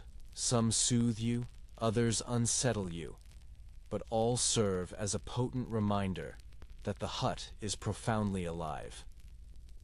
Written descriptions from the period consistently emphasize how constant sound was in medieval homes. Thin walls, open hearths, and shared living spaces meant no real separation between one life and another. Privacy was an almost unknown concept. You heard every cough, every rustle, every murmur. At night, this intimacy became even more starkly obvious. Sleep was not an isolated silence, but a communal soundscape. You listen closely now. The timbers creak above your head, stretched and bent by the weight of snow. The roof shifts with faint cracks, like joints in an old man's knees. In the corner, your father snores in long, steady rumbles, occasionally broken by a cough as the smoke irritates his lungs. Your mother breathes more lightly, her breath soft as the sigh of fabric. Beside you, your sister mutters in her sleep, words half-formed and unintelligible. One detail preserved in travelers' diaries is how strikingly pervasive the nighttime chorus was when they visited peasant homes. Outsiders, unaccustomed to the crowded arrangements, wrote of restless bodies, shared snores, whispered dreams, and the constant scuttle of vermin. For you, born into this existence, the sound is no more unusual than wind in the trees. You know each noise by heart. You can even identify which sibling kicks in their sleep and which breathes like a bellows. A curious habit sometimes mentioned in village lore was the belief that a noisy sleeper was safer than a silent one. If someone's breathing grew too quiet, family members would gently nudge them awake, fearing the silence meant death had crept insidiously into the hut. You vividly remember your mother bending over your brother one night, shaking him gently until he groaned in irritation, only then relaxing with profound relief at the sound. Experts continue to debate whether medieval people slept more lightly because of these constant interruptions, or whether their bodies simply adapted to rest in shorter, shallower cycles. Some argue that chronic fatigue was commonplace, explaining why peasants often napped during daylight hours. Others believe the body adjusted, learning to rest even amid snores, coughs, and creaking walls. The truth may lie somewhere between, never fully rested, yet resilient enough to endure. The sounds outside the hut join the chorus inside. Wind wails through the gaps, sometimes sounding eerily like distant voices. Snow slides off the thatch with muffled thumps. In the distance, a dog barks. Someone else in the village keeping watch, or perhaps answering a deeper howl from the woods. These noises seep into your half-dreams, transforming them into strange, vivid stories. In one moment, you dream of storms and collapsing beams. In another, of wolves scratching relentlessly at the door. Yet not all sounds are fearful. Some are oddly comforting. The crackle of a log as it flares in the embers reassures you that warmth still breathes in the hearth. The soft grunt of the pig nearby. The gentle flutter of hens settling on their perch. The rhythmic chewing of the goat. All of these sounds tell you that life endures. They are lullabies of survival, each one anchoring you to the present moment. You shift on the straw, adjusting your ears to the quieter noises. The faint scratch of a mouse near the food stores. The drip of melted snow sneaking through the roof into a wooden bucket. These are reminders of the hut's inherent fragility. It is not a fortress, not a palace. Just a temporary shelter patched together with whatever materials could be found. Its voice is full of leaks and scratches and creaks. And yet to you, it is unequivocally home. Sometimes the night brings unexpected music. You remember evenings when your mother hummed to soothe the children, her low voice blending seamlessly with the hiss of the wind. Or when your father, restless in his segmented sleep, whispered prayers to saints, the words muffled but steady. Even now, if you strain, you can hear your sister singing softly in her dream, a half-remembered lullaby. These fragile threads of melody float in the smoky air, offering small, precious comfort against the unrelenting cold. Some scholars argue that this constant soundscape profoundly shaped medieval memory and imagination. Without true silence, dreams and waking life blurred, influenced by every creak and cough. Folklore of spirits and omens may have been seeded in these nights, when a groan of timber was mistaken for a phantom's cry, or a snore for a whispered warning. To live in such a world of perpetual sound was to live in a reality where fact and imagination constantly mingled. You pull the blanket tighter, letting the noises wash over you. They are distracting, yes, but they are also profoundly reassuring. Every sound means something. Life, movement, protection, survival. Silence in this context would be far worse. Silence would mean the fire has died. The animals have frozen. The family has stopped breathing. Noise is undeniable proof of endurance. Your eyelids grow heavy as the hut continues its restless song. The chorus does not cease. You know it never will, but gradually it becomes background, steady and predictable. Like a lullaby, it gently guides you back into slumber. You surrender your last thought, a simple one, that this crowded, noisy hut, with all its imperfections, holds the fragile symphony of life against the brutal winter outside. Your stomach grumbles, faintly but insistently, tugging you from the edge of your second sleep. Hunger is another steadfast companion in winter, almost as constant as the cold itself. You open your eyes and perceive the faint outline of your mother moving near the hearth. She lifts a small loaf from a cloth and meticulously breaks it into pieces, handing one to your father first, then to each child who stirs awake.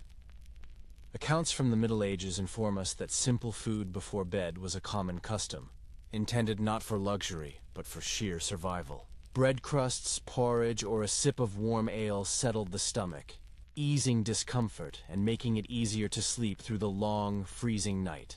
Without this small, vital ritual, hunger gnawed too fiercely, disturbing precious rest and leaving the body dangerously weaker by morning. You chew slowly on your piece of bread, the crust hardened from days of storage. It tastes faintly sour, as bread often did when made with rough ground grains and sourdough starters. The dryness sticks stubbornly in your throat, but you wash it down with a swallow of thin ale your mother presses into your hand. The liquid is tepid, warmed slightly by its proximity to the embers. Its taste is bitter, yet strangely soothing. You feel a gentle heat spread faintly through your chest, subtly dulling both the chill and the pangs of hunger. Travelers' diaries sometimes remark on the stark lack of variety peasants had in their nighttime meals. Unlike nobles who dined late with roasted meats and sweetened wines, families in huts like yours made do with whatever was at hand, often the same bread and ale, repeated endlessly. Yet even this monotony was a form of comfort. Hunger did not demand flavor, it demanded substance. One curious practice recorded in rural villages was warming stones in the fire, and then placing small pots of thin broth beside them, so that the liquid stayed warm until bedtime. Families would sip the broth like a precious medicine, savoring the rising steam as much as the taste. You can easily imagine such a scene here. Your sister cupping her small hands around the pot, her eyes closing in relief as the warmth fogs her face. Scholars remain divided over how truly nutritious these nighttime meals were. Some argue that ale, low in alcohol and rich in calories, provided peasants with vital energy. Others point out that diluted gruel and hard bread did little to replenish the profound exhaustion of winter labor. Whatever the truth, you know the undeniable comfort it brings now. Your belly no longer aches so sharply, and your mind grows calmer. The subtle smell of food fills the hut. Smoke mixes with the sour tang of ale, the earthy scent of bread, and the faint sweetness of dried onions your mother sometimes added to the dough.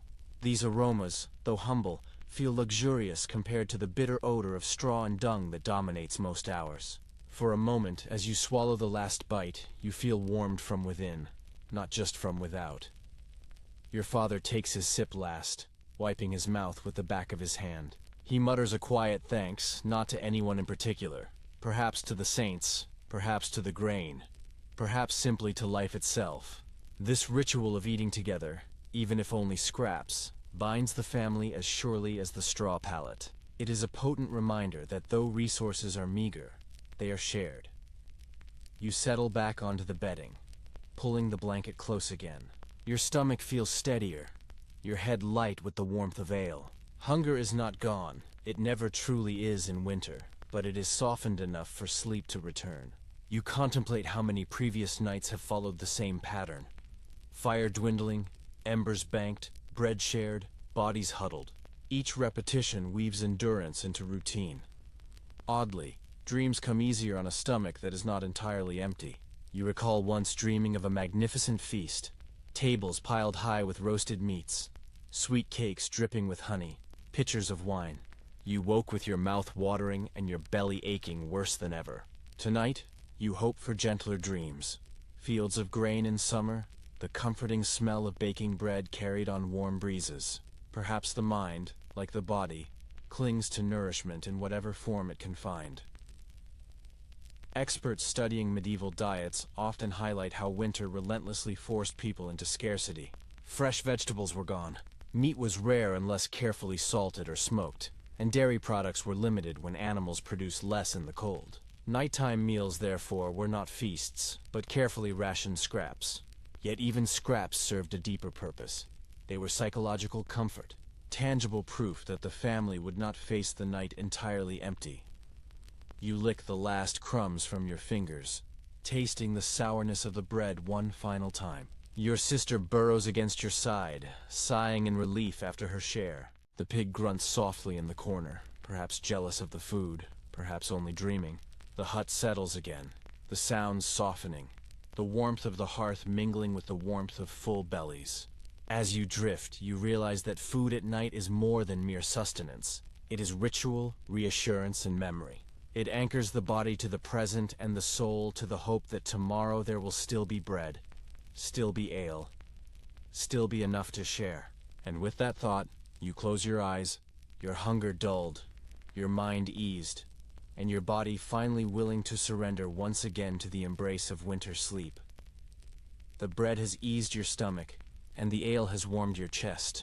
But the night remains long, and your thoughts drift toward forces less visible than wolves or hunger. In the flickering darkness, whispers stir of spirits and demons that lurk in the profound cold. You shiver, not only from the draft that slips insidiously through the cracks in the wall, but from the haunting stories you have heard since childhood, tales that render winter, nights far more terrifying than any mere predator could. Medieval writings reveal that people invariably filled the gaps in their understanding with superstition, especially when it came to explaining the inexplicable dangers of winter. When a family tragically froze despite a roaring fire, when sickness swept devastatingly through a hut, or when animals died mysteriously, many genuinely believed that frost demons or malevolent wandering spirits were to blame. These unseen forces were said to prowl in the darkest hours, slipping in through imperceptible gaps in the walls, or descending silently down the chimney hole, feeding on precious breath and vital warmth. You vividly recall your grandmother recounting tales of the frost hag, a crooked, menacing figure said to wander from hut to hut, placing her icy fingers on sleeping children's faces. If the fire burned too low, the child would not awaken by morning. To ward her off, families sometimes left iron scissors on the threshold, or a sprig of juniper above the door. Your mother still diligently follows that practice, tucking a charm into the rafters with quiet determination, a testament to enduring belief. One curious belief that lingers persistently in your mind is the use of whispered chants before bed. Some households recited the same phrases nightly, not unlike prayers, earnestly asking saints to guard them from night fiends. You've heard your father murmur such words under his breath, his voice low and guttural, as though he feared being overheard by the very things he sought to repel. Whether the words truly possessed power or not, they afforded the family a profound sense of control in a world brimming with uncertainty. Historians continue to meticulously question how seriously peasants adhered to these superstitions. Some argue that faith in charms was absolute, profoundly shaping daily rituals and choices. Others suggest it was more of a cultural habit, repeated simply because it felt intrinsically wrong not to. But lying here in the smoky dark, hearing the hut creak as if alive, you utterly understand why people clung to the idea of unseen protectors. The world outside is too vast, too hostile to face without a steadfast belief in something watching over you. You glance at the rafters, perceiving the frost sparkle faintly where moonlight slips through a tiny crack. The sight makes you instinctively pull the blanket tighter. It feels as though unseen eyes might peer through that gap, watching silently. Your sister stirs beside you, muttering a prayer in her half-dream, and you wonder if her dreams too are haunted by these pervasive stories. Children absorb them deeply, carrying the fears of their elders into restless sleep. At times, superstitions even shaped how people strategically positioned themselves in bed. Families sometimes placed younger children in the middle of the sleeping heap, believing the outer edges were more vulnerable to spirits or the cold's insidious demons. You feel that protection now, pressed intimately between your sister and brother, their small bodies serving as crucial barriers against both frost and fear. Your parents lie at the edges, shielding you, their warmth and presence acting as tangible charms in themselves. One odd tidbit from folk practices mentions that some people smeared salt around the doorframe, genuinely believing it formed an impenetrable barrier against evil. You recall seeing this once in a neighbor's hut, a faint crust of white sprinkled deliberately as if it were a coat of spiritual armor. Salt was precious, but so was profound peace of mind. You imagine the family sleeping easier that night, not because the salt possessed inherent power, but because they believed it did. Experts have long noted how thin the line was between formal religion and deeply ingrained superstition in these practices. A prayer to a revered saint might blend seamlessly with a charm of iron or a muttered spell inherited from ancient pagan roots. In the smoky dark of winter huts, there was little room for theological debate. Anything that promised safety was welcomed. You allow your eyes to close, whispering a small phrase you've heard countless times. Keep the frost away. Keep the fire awake. The words are simple, childish perhaps, but they carry a rhythm that profoundly soothes you. Your breathing slows, and though the fear of unseen visitors lingers persistently at the edge of your mind, the charm comforts you sufficiently to drift again. The hut groans once more. The wind hisses against the roof, and you imagine for a fleeting second that the frost hag herself is passing by. But you are tucked within warmth, shielded by family, guarded by fire, hidden under ash. Whatever lurks outside will find no entrance here tonight.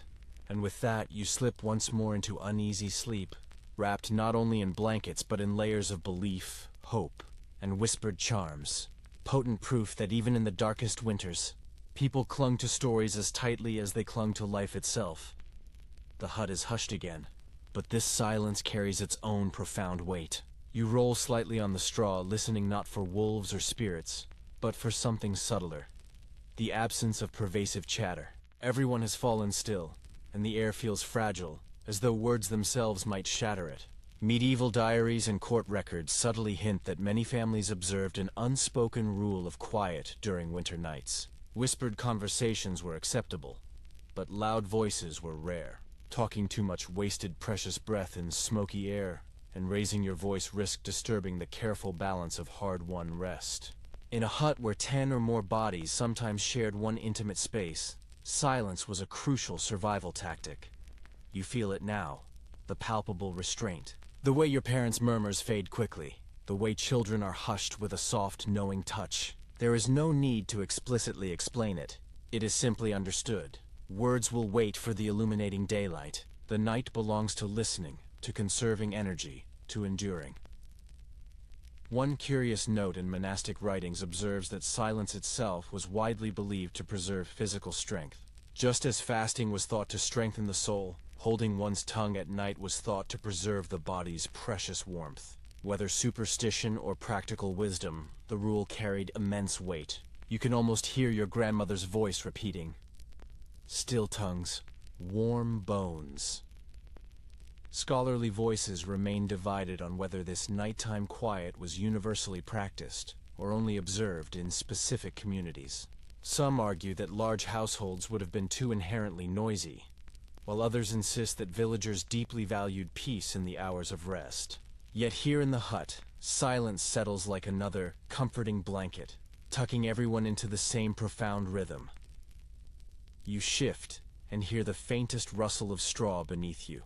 That small sound feels almost scandalous, as though it breaks the unspoken pact. Your sister sighs in her sleep, and your mother carefully adjusts the baby's position.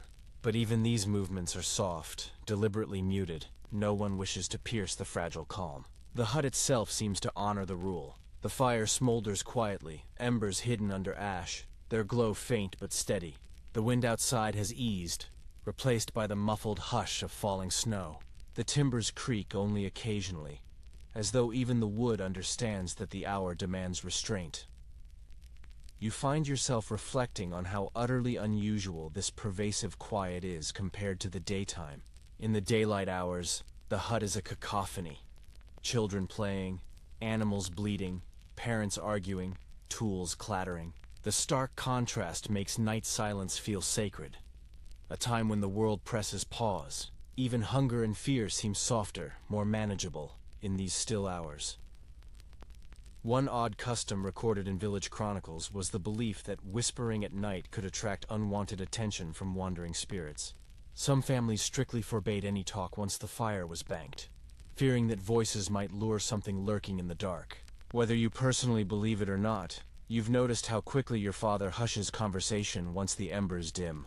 It's less about unwavering faith in spirits, and more about profound respect for tradition and perhaps respect for fear itself.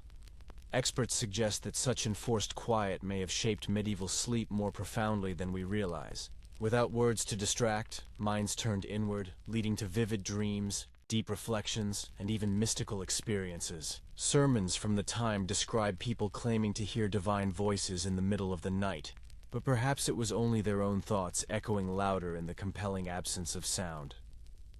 You pull the blanket up to your chin, the silence pressing closer. At first it feels heavy, almost oppressive, but then it becomes profoundly soothing. Without chatter, your breathing seems louder, steadier. The hush allows you to hear smaller, more subtle sounds. The faint crackle of straw under your sister's elbow, the gentle drip of water into a bucket, the soft flutter of a hen's wing. These tiny noises become the night's true lullaby, gentle and unobtrusive. Gradually, you begin to understand why silence was so deeply treasured. It isn't only about conserving precious breath or maintaining superficial peace. It is about creating invaluable space for survival itself, to rest, to listen, to endure. Words are heavy. Silence is light. In winter, every ounce of energy profoundly matters. You close your eyes, sinking into the hush. The quiet stretches, wrapping around you like soft wool. Soon, even your thoughts begin to fade, dissolving into the smoky darkness. Silence is not emptiness, it is shelter. And in its profound embrace, you drift once more into slumber, trusting that the night will gently carry you toward dawn. A faint murmur breaks the profound silence. It isn't a warning or a quarrel. It's a lullaby. Your eyes open just enough to catch the soft glow of embers reflected on your mother's face as she hums softly, rocking the baby gently in her arms. The tune is low and repetitive, more a soothing vibration than a distinct melody, yet it threads through the smoky air like a fragile thread of warmth. Historical records and folklore collections suggest that lullabies were deeply embedded in medieval culture. They weren't polished songs meant for performance, but simple, often improvised chants specifically designed to calm fretful children and steady weary adults. The repetition, the soothing rhythm, the familiar words, all of it worked like a powerful charm against pervasive fear and restlessness. You listen now, recognizing the melody, though it likely has no formal name. It's the same one you've heard since childhood, sung on countless nights when storms raged or wolves howled. It speaks not of grand adventures, but of everyday hopes. That the fire holds, that the snow softens, that the family wakes whole and safe in the morning. One detail recorded in village traditions is how these songs often carried subtle warnings, tucked gently into their verses. A mother might sing about frost spirits kept at bay by saints, or about children who wisely stayed under blankets lest the cold snatch them away. The lullaby soothed, but it also unequivocally taught. You hear that now as your mother's words drift in and out. A gentle reminder not to stir from the bedding, not to fear the shadows, to remain safe in sleep's embrace. Researchers remain divided on whether these songs were purely functional or carried deeper ritualistic meaning. Some argue they were just practical tools to quiet children. Others suggest they held profound spiritual significance, weaving superstition and faith into nightly routines. Listening here, you feel both explanations ring true. The song is undeniably practical. It calms your brother's squirming, but it also feels like a heartfelt prayer, soft and unbroken. Your sister shifts beside you, her eyes fluttering as she half wakes, then sighs and sinks back into slumber, lulled as much by the sound as the comforting warmth of the bedding. Even you, older now, feel its persuasive pull. The melody is like smoke curling around the rafters, wrapping the entire hut in a protective cocoon. One curious tidbit noted in folk records is that lullabies were sometimes sung not only for children, but also for livestock. Shepherds crooned to lambs, farmers to calves, genuinely believing that a gentle sound eased both beasts and humans. You imagine your mother humming the same tune in the barnyard, soothing goats as easily as children. In a world where survival bound people and animals inextricably together, music served as a potent bridge of comfort. The hut seems to subtly transform as the song continues. The creaks of the beams, the sighs of sleepers, the distant howl of wind, all fall into rhythm with the melody. The world feels smaller, safer, as though the song itself vigilantly guards the doorway against cold and fear. Even the baby, once restless, stills completely, his tiny breath syncing with the cadence. Experts point out that lullabies often carried melancholy undertones, faithfully reflecting the inherent hardships of life. Unlike modern songs of saccharine sweetness, medieval lullabies sometimes spoke of hunger, death, or endless winter. Yet paradoxically, these darker notes provided a strange comfort. Naming the hardships gave them form, and giving them form made them easier to face. Your mother's tune carries this duality. It is tender, but unmistakably edged with sorrow, reminding you that survival is never guaranteed but always relentlessly pursued. You close your eyes again, letting the sound flow through you. The rough straw beneath you, the smoky air, the cold pressing relentlessly at the walls, all fade slightly under the profound weight of the melody. The lullaby is a timeless thread connecting generations. Your grandmother sang it, your mother sings it, and someday, perhaps, you will too. The baby sighs once more, then falls into deep, even breathing. Your mother hums a final lingering verse, then falls silent, laying her head back against the wall. The hut returns to its layered quiet, but something has irrevocably changed. The silence is no longer heavy. It is softened, blessed by song, warmed by the enduring memory of music. You drift again, held by the echoes of a voice that has soothed countless nights. In the middle of a brutal winter, with frost at the door and hunger in your belly, you are carried to sleep not by comfort, not by safety, but by the fragile, enduring strength of a mother's lullaby. The hush returns once your mother's lullaby gently fades, but now you notice the substantial weight of the blanket pressing down on you. It isn't just mere fabric, it is history itself, meticulously stitched together in countless scraps. You shift slightly and feel the distinct seams where one piece of cloth meets another. Patches layered over years, each square a fragment of some earlier garment or worn-out tunic. One well-established detail from medieval life is that quilts and heavy coverings were often ingeniously made from whatever material could be salvaged. Peasant families rarely wasted cloth. Every shred of linen, every scrap of wool, even rags deemed too thin for clothing, were carefully sewn together to form coverings. Over decades, these pieced-together quilts grew heavier, thicker, and oddly beautiful, though certainly not in the polished, refined way of noble households. They were living records of survival, each stitch a quiet victory over pervasive scarcity. You run your fingers over one square that once belonged to your father's old tunic, the wool rough and faded. Another patch is softer, originating from a linen shirt your grandmother wore until it thinned too much to offer warmth. Near your feet, you can feel a bit of fur sewn crudely into place, its edges uneven, but still demonstrably warmer than fabric alone. These coverings are more than mere warmth. They are memory layered in cloth. A curious custom sometimes noted in folk traditions was dyeing patches with natural colors. Onion skins for yellow, walnut husks for brown, madder root for red, creating quilts that were not only practical, but faintly decorative. You imagine your mother boiling onion skins in the smoky hut, carefully dipping cloth to impart a golden tint, smiling faintly at the unexpected brightness it brought to otherwise gray winters. Experts continue to discuss whether these humble household textiles should be viewed purely as utilitarian objects or as expressions of identity and pride. Some argue that peasants valued them solely for warmth, while others highlight the careful stitches, the dyed patches, the small, poignant attempts at beauty. Holding the blanket close, you suspect both interpretations are profoundly true. It is functional, yes, but also filled with quiet artistry, the tireless handiwork of women who stitched hope into every seam. The quilt carries weight in more ways than one. It is physically heavy, pressing you down into the straw, but also emotionally heavy, reminding you of generations who stoically endured winters before you. Every patch is a story, every repair a message. We survived this year, and we will survive the next. You find deep comfort in that continuity, even as the cold relentlessly presses at the edges. One odd practice villagers sometimes followed was sewing charms into quilts. Small pieces of bone, beads, or crosses stitched discreetly inside where they could not be seen. These hidden tokens were believed to ward off illness or frostbite, to protect sleepers through long winters. You wonder now if your mother's quilt holds such secrets.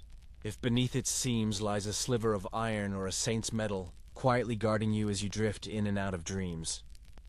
The smell of the quilt is distinct. It is smoky, deeply infused with the hearth's breath, and faintly sour from sweat absorbed over countless nights. Yet there is also the faint, lingering scent of herbs, lavender or sage, tucked between its folds during summer to deter insects. That fragrance persists, subtle but comforting, a poignant reminder of warmer days. You pull the covering tighter around you, noticing how your siblings instinctively do the same. The weight is shared across bodies, binding everyone together beneath its patched expanse.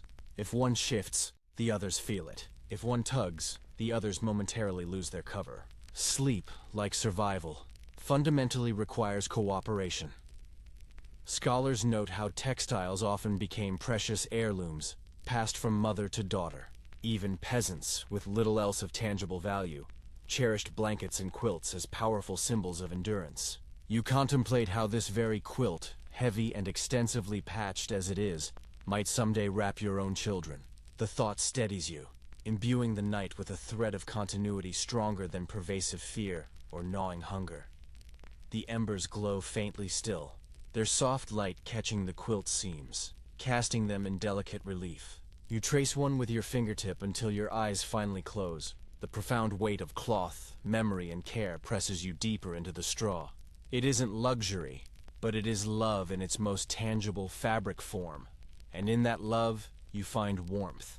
Soon, sleep overtakes you again, heavy and dream-thick, cradled by the patched heritage cloth that has sheltered generations before you, and will shelter more to come.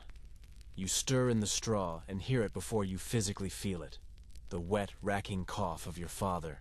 It rattles through the dark, heavy and raw, followed by the wheeze of his labored breath. The sound pulls you fully awake, because illness in winter is no small matter. Here, in this cramped hut where the air is smoky and damp, sickness spreads faster than warmth.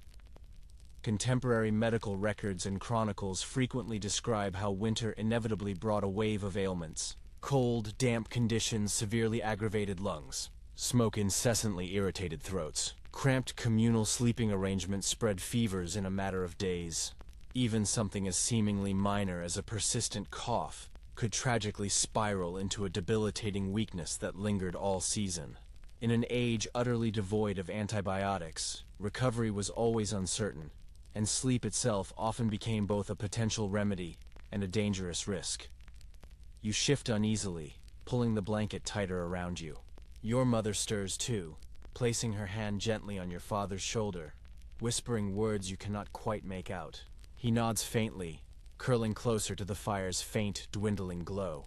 The hut smells thicker now, not only of smoke and straw, but of sickness, a sharp, sour tang that clings stubbornly to breath. One peculiar remedy sometimes employed in huts like yours was the strategic use of onions or garlic, placed beneath pillows or tied around necks. People genuinely believed the pungent scent drew sickness out, absorbing the bad air. You picture a string of garlic dangling above your father, its odor overwhelming but in a strange way, oddly reassuring. In truth, you are not certain it truly cures anything, but the very act of doing something, however small, brings a measure of comfort. Some researchers argue that smoky huts themselves intrinsically weakened bodies, filling lungs with soot and severely aggravating respiratory illness. Others counter that the very same smoke might have killed bacteria and preserved food, thereby indirectly protecting families. The evidence is conflicting, but here in the hut, there is no debate. Your father's cough unequivocally proves the air is both a fragile lifeline and a persistent burden. You notice your younger brother turning in his sleep, his forehead glistening slightly, even in the dim ember light. Is it merely the heat of being buried under bodies, or the ominous first sign of a fever? You press your hand gently against his skin, your heart fluttering with profound worry. Your mother does the same, her expression unreadable, but her touch lingers longer than yours. Illness profoundly shapes dreams, too. You vividly recall nights when you shivered uncontrollably, sweat soaking your shift despite the biting cold air. Fever carried you into terrifying visions of endless snowfields, wolves with glowing malevolent eyes, fire that crackled fiercely but gave no warmth. Waking from such dreams felt like being forcibly dragged back from another, more terrifying world. Tonight, you earnestly pray your father's cough doesn't carry him into such harrowing visions. One curious practice villagers sometimes followed was heating stones in the fire, wrapping them carefully in cloth, and placing them near the sick to ease their shivering. You imagine your mother doing this tomorrow if the cough worsens, her hands moving with the quiet urgency of someone who has witnessed too many winters claim too many lives. Scholars note that medieval people often viewed sleep itself as a form of medicine. Physicians wrote that rest balances humors and grants the body time to recover. Yet when huts are crowded and noisy, true restorative rest is rare. You wonder how much genuine recovery can truly occur when coughing, snoring, and shifting straw rouse you again and again. Still, there is no other readily available cure. Sleep, warmth, prayer, and hope. The hush settles again after your father's cough subsides. You lie awake, listening intently for more, your nerves taut. The baby whimpers briefly, then quiets. Your mother whispers a prayer, her lips moving silently in the ember light. You close your eyes and echo it in your thoughts, hoping that the saints, or perhaps simply the sheer resilience of the body, will carry your family through another night. The cold presses closer, as though testing the hut's every defense. Your father shifts, groaning softly, but then his breathing steadies. Deeper now, more rhythmic. You allow yourself a sigh of relief, though a profound unease lingers. In this world, survival is exquisitely fragile, and every cough is a stark reminder of how thin the line is between arduous endurance and tragic collapse. You bury yourself deeper under the patched quilt, your nose filled with smoke, your ears alert for the next cough. Sleep does not come easily, but eventually exhaustion claims you. And as you drift, you understand that illness is as much a part of winter nights as frost or hunger. Another shadow in the smoky dark, hovering over every breath, every dream, every fragile heartbeat. Your sleep, when it finally arrives, is restless. Hunger hums persistently at the edge of your belly, and smoke curls insidiously in your lungs, shaping your dreams into strange and jagged visions. You drift into a half-world where winter and waking life blur together, where every sound and smell transforms into something uncanny, almost mystical. Manuscripts and personal accounts suggest that medieval people frequently described dreams in vivid, almost mystical detail. Hunger could twist ordinary visions into horrifying nightmares. Smoke could conjure phantoms from the hazy air. Dreams were not regarded as random illusions, but as profoundly meaningful signs. Messages from God, warnings from spirits, or powerful reflections of one's moral state. You feel that truth now as your dream unfolds. In it, the hut is vast, its rafters soaring like the grand arches of a church, yet still profoundly blackened by smoke. The fire glows too brightly, its embers pulsing like living, malevolent eyes. You wander through this immense space, your feet crunching on straw that whispers your name. The air is thick, heavy with the very same smells you breathe each night: smoke, sweat, and the sourness of empty stomachs, only magnified into something oppressive, almost sentient. One curious belief among villagers was that dreams caused by hunger were inherently prophetic. An empty stomach, they thought, left the soul lighter, freer to wander. If you dreamed of bread, it meant a good harvest was coming. If you dreamed of meat, it promised strength in the year ahead. You smile faintly in your sleep, because even now, scraps of food drift through your vision. Loaves steaming with impossible freshness, pots of stew that never empty. You reach for them, but they dissolve into smoke. Experts still robustly discuss how much dreams influenced medieval decision-making.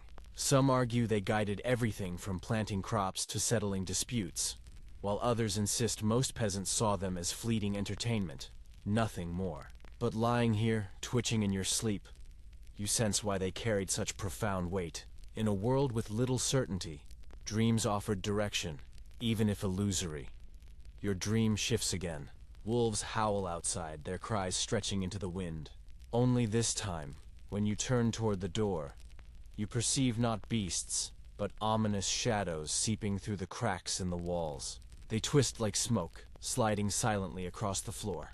You clutch the blanket tighter, even in sleep, your breath quickening. Perhaps it is fever that shapes this terrifying vision, or perhaps only the vivid imagination of a hungry child. But in the hut, with its smoky rafters and groaning beams, such dreams feel less like fantasy and more like a direct continuation of waking fear. One odd tidbit preserved in sermons is that priests sometimes warned against sinful dreams, claiming they revealed the corruption of the soul. Others, more kindly, advised villagers to ignore dreams caused by cold or hunger, deeming them tricks of the body, not messages from heaven.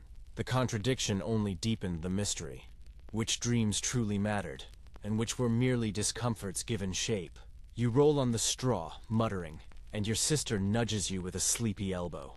The touch drags you closer to waking, but not fully. You hover in between, where the embers of the hearth glow too brightly, and your father's cough echoes louder than life. The dream world and the hut overlap, as though the barrier between them is smoke thin. The pig grunts, startling you awake at last. You blink into the darkness, your heart pounding. The fire is dim, the hut unchanged, your family asleep around you. Yet the dream lingers persistently in your chest, heavy as stone. You lie still, staring at the rafters, smoke swirling faintly above, and wonder whether it was only a dream, or something far more profound.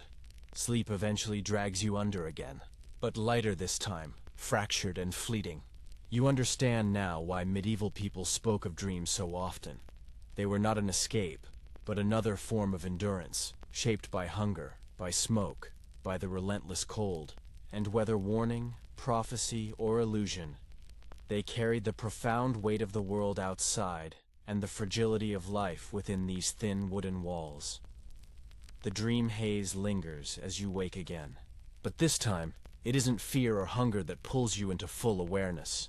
It's curiosity. You find yourself wondering if this broken rhythm of first sleep, wakefulness and second sleep, is the way people have always rested, or if it is simply how winters here relentlessly demand you live. Surviving documents from the Middle Ages strongly suggest that segmented sleep was indeed common, but there's still no single definitive answer. Some chronicles describe people waking around midnight to pray, tend fires, or even visit neighbors. Medical texts from the period mention first sleep and second sleep, as though they were ordinary, expected parts of daily life. To them, rising for an hour or two in the middle of the night wasn't strange. It was simply expected. You sit up slightly, looking around the hut. Your father dozes in shallow bursts, always ready to rise if the fire falters. Your mother lies still, one arm across the baby, her breath steady but shallow. Your siblings shift occasionally, muttering half-formed words. The hut is full of this broken rhythm, everyone moving in and out of wakefulness like tides. Some modern researchers argue that this pattern was a natural response to long winter nights. Without artificial light, darkness stretched for 14 hours or more, too long for uninterrupted sleep. The body, they propose, adapted by dividing it into two manageable portions. Others believe necessity drove the habit. Fires demanded tending, animals needed checking, and dangers prowled beyond the walls. Both explanations make compelling sense as you sit here in the smoky dark, your body neither fully awake nor fully asleep. One curious reference from a court record describes a villager confessing to mischief during the hours between sleeps. It seems people sometimes use this time for more than just prayer or chores. Whispered conversations, quiet intimacy, even small clandestine gatherings. The thought makes you glance at your parents, wondering if their own whispers sometimes carried more than mere prayers. There's no firm agreement among historians on how truly universal this segmented sleep was. Did everyone across Europe follow it, or only those in harsher climates where winter nights lasted longer? Some argue it was widespread. Others insist it varied by region and circumstance. The debate continues, but here in your hut, the reality feels undeniable. The night is simply too long to pass without interruption. You lie back down, folding your arms under your head, and consider how profoundly different this rhythm feels from the modern idea of one long, unbroken slumber. There is a certain intimacy to it, The midnight pause creates a quiet, reflective space, a time to reflect, to pray, to talk softly, or simply to listen. Perhaps you think it makes the night less frightening, breaking it into manageable pieces that can be endured, rather than one endless, suffocating stretch of darkness. One odd folk belief held that dreams after the first sleep were truer, more reliable because the body was lighter and the soul freer. You recall your grandmother insisting that morning dreams predicted harvests or illnesses, while early night dreams were meaningless noise. The thought lingers as you close your eyes again, wondering whether your smoky visions of bread and wolves mean something after all. The embers glow faintly under their ash blanket, steady and waiting. You sigh, letting your body sink back into the straw. Around you, others stir and settle in turn. It is a rhythm older than you, perhaps older than memory itself. The body waking, then surrendering, then waking again. And so you drift towards your second sleep, your mind carrying the question with you. Is this simply how humans are meant to rest? Or is it only how you must rest here, in a hut of smoke and frost, with winter pressing hard against thin wooden walls? Either way, you surrender, eyes closing, body slipping once more into the cycle that has shaped countless nights before, and will shape countless nights to come. The second sleep deepens, but before long, you stir again, this time not because of hunger or fear, but because the hut is suddenly louder. More voices, more breathing, more weight on the straw pallet. You blink into the ember glow and realize what has happened. Another family has joined yours for the night. Accounts from village chronicles reveal that in the harshest winters, neighbors often sheltered together. When cold turned deadly, it was safer to huddle in one communal space than for each household to brave the night separately. Small huts became crowded arks, filled not only with kin but with cousins, neighbors, even travelers who had no other refuge. It was survival through sheer numbers, where warmth was measured in bodies rather than precious firewood. You shift to make room, pressing tighter against your siblings as your aunt settles down beside your mother, wrapping her cloak around a coughing child. On the far side, your uncle lays a rough sack on the floor, using it as improvised bedding. Even the animals seem unsettled by the newcomers. The goat bleats softly. The pig grunts in protest before nestling back into its straw. One curious note from parish records mentions disputes that occasionally arose during these crowded nights.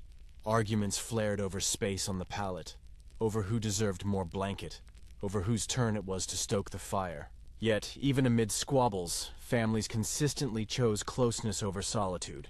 Better to argue warm than freeze apart. Researchers continue to discuss how frequent this practice of communal sheltering was.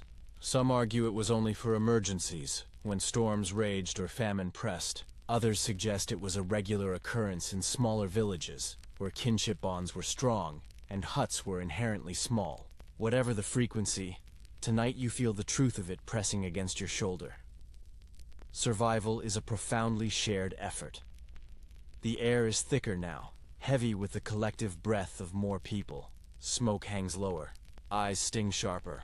Someone coughs, someone snores, someone mutters a prayer. The chorus of the hut grows louder, messier, more human. You can feel the heat rising, though, undeniable, as though the hut itself exhales more warmly with each body added. One odd tradition recorded in folklore is that when families shared huts, they sometimes exchanged charms or blessings before sleep. An aunt might tuck a sprig of herbs under her host's pillow, or a cousin might whisper a saint's name for protection. These gestures, small as they were, helped to ease tensions in crowded spaces, transforming necessity into ritual. You wonder if your aunt will do the same before morning, hiding a charm in the quilt's folds. You try to find sleep again, though it is harder now. Your cousin's elbow jabs your side and your sister squirms, grumbling softly. The straw beneath you shifts and rustles as more weight presses into it. Still, as your body adjusts, you notice the warmth spreading. The draft from the door feels weaker, the cold less sharp. In this crowded heap, comfort is scarce, but warmth is abundant. Experts have long debated whether this closeness bred more intimacy or more resentment. Did families emerge stronger from winters spent shoulder to shoulder, or weary of each other's constant presence? Perhaps both. You think of how tomorrow will bring complaints of elbows, of smells, of snoring. But for now, The only thing that matters is that no one is alone. The hut groans again as wind presses against it. But this time you feel steadier. With twice as many people, the night feels less threatening. If wolves lurk outside, they'll find the hut alive with sound. If the frost hag passes by, she'll find the warmth of so many bodies defiant against her chill. You smile faintly, drifting again into drowsiness, your cheek pressed against rough fabric, your ears filled with the noisy, reassuring chaos of survival. And so the hut becomes not just a shelter for your family, but a gathering place for endurance. A reminder that in winter's grip, warmth is not a luxury, but a shared burden, passed from body to body, night after night. You wake again, this time to the faint clink of clay mugs and the low murmur of voices. In the middle of the night, your father has carefully poured a little ale into wooden cups, passing them around to the adults, and even giving the older children a small swallow. You sit up, bleary-eyed, and accept the warm drink. It smells sour and earthy, but oddly inviting. One established detail from medieval life is how essential ale and mead were to daily survival.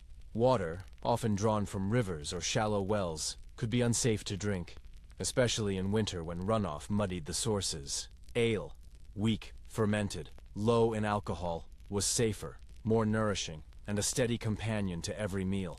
At night, a sip or two wasn't just habit. It was comfort, warmth in liquid form. You raise the mug to your lips. The ale is tepid, warmed slightly by the hearth. Its bitterness is softened by the faint sweetness of malt. It burns gently down your throat, settling in your belly like a small ember. You sigh, your shoulders loosening.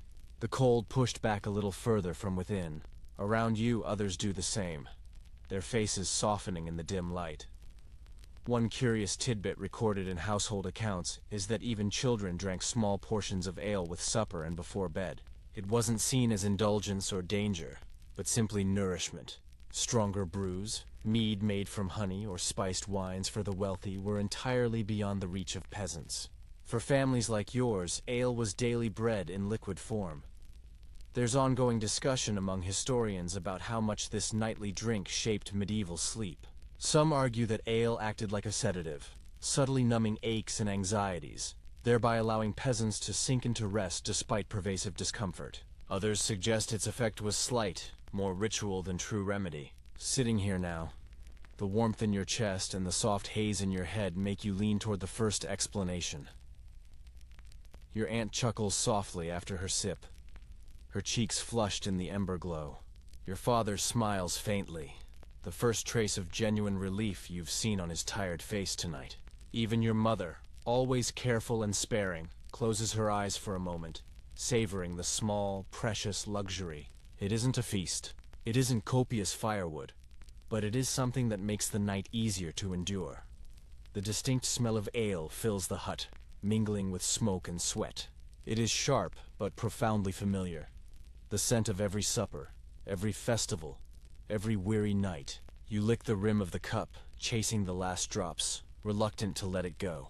When your father takes the mug back, you already feel heavier, your limbs warm and sluggish. Experts note that alcohol often blurred the line between nourishment and escape. For peasants, it dulled pain and worry. For nobles, it was a stage for excess. Yet in huts like yours, ale was neither luxury nor vice. It was medicine against the cold, a quiet balm for frayed nerves. You lean back down on the straw, your eyes already drooping. Your sister giggles faintly beside you, her words slurred as she mutters about warm bread waiting in dreams. Even the baby, too young for ale, seems calmer in the soot-thick air, soothed by the softened voices of the adults. The hut hums with low conversation now. Stories are traded in whispers. Someone recalls a bountiful summer harvest. Someone else murmurs about a wedding feast. The memories spill like mead, sweet and bittersweet, filling the hut with something brighter than the mere glow of embers. Hope. These stories, like the drink, warm from within. Gradually voices fade again, bodies settling, mugs tucked away. The embers pulse softly, the blanket presses heavy, and ale hums in your blood like a lullaby. Your last thought before sleep fully claims you as simple, almost grateful. Even in a winter this brutal, there is still something warm to share, still something to drink, still a way to soften the edges of the night. And with that, You slip into your second sleep fully, carried by ale, memory, and the enduring promise of dawn. The ale's warmth lingers in your chest, but soon the night presses its weight again. This time it's not the cold or the creak of timbers that wakes you, but the faint sound of whispered prayers. You blink into the dark and perceive your mother's lips moving silently, her hands clasped tightly over the baby, as though she's shielding him with more than just her arms. Medieval households leaned heavily on devotion during long, treacherous winters. Saints, relics, and fervent prayers wove themselves intricately into daily rhythms. But at night, their role felt sharper, more immediate. The darkness was thick with dangers: wolves, sickness, hunger, frost, and faith became a crucial shield, no thicker than breath, yet strong enough to calm the anxious heart. You listen to her whisper now. The words are profoundly familiar. A prayer to Saint Bridget, protector of hearths, earnestly asking her to guard the fire and prevent frost from creeping inside. Sometimes she prays to Saint Blaise, patron of throats, when coughing grows worse in the hut. Other times, it is Saint Joseph, invoked for shelter and safety. The saints are like unseen neighbors, their presence invited intimately into the hut, as though another body might add vital warmth. One curious custom found in rural records is the placing of small relics, bits of cloth said to have touched a saint, or crude wooden crosses, beneath pillows or beside the hearth. Some families even stitched them into their quilts, genuinely believing the holy object extended its blessing into every corner of the hut. You recall your grandmother hiding a tiny wooden cross in the rafters where smoke curled past it each night. "Let the smoke carry prayers upward," she had said, her voice cracked but firm. Scholarly voices remain divided over how much genuine comfort such rituals truly brought, versus how much they merely reflected church expectations. Were peasants truly anchored by these nightly prayers, or did they whisper them out of ingrained habit, afraid of what might happen if they didn't? You observe your mother's expression in the ember light and realize it doesn't matter. Belief itself is a form of warmth, just as real and potent as fur or fire. Your father stirs, adding his own low murmur. His words are less formal, more like a direct plea. Strength for the woodpile, health for the children, another day of survival. Faith does not magically erase fear, but it shapes it, transforms it into something that can be named and articulated.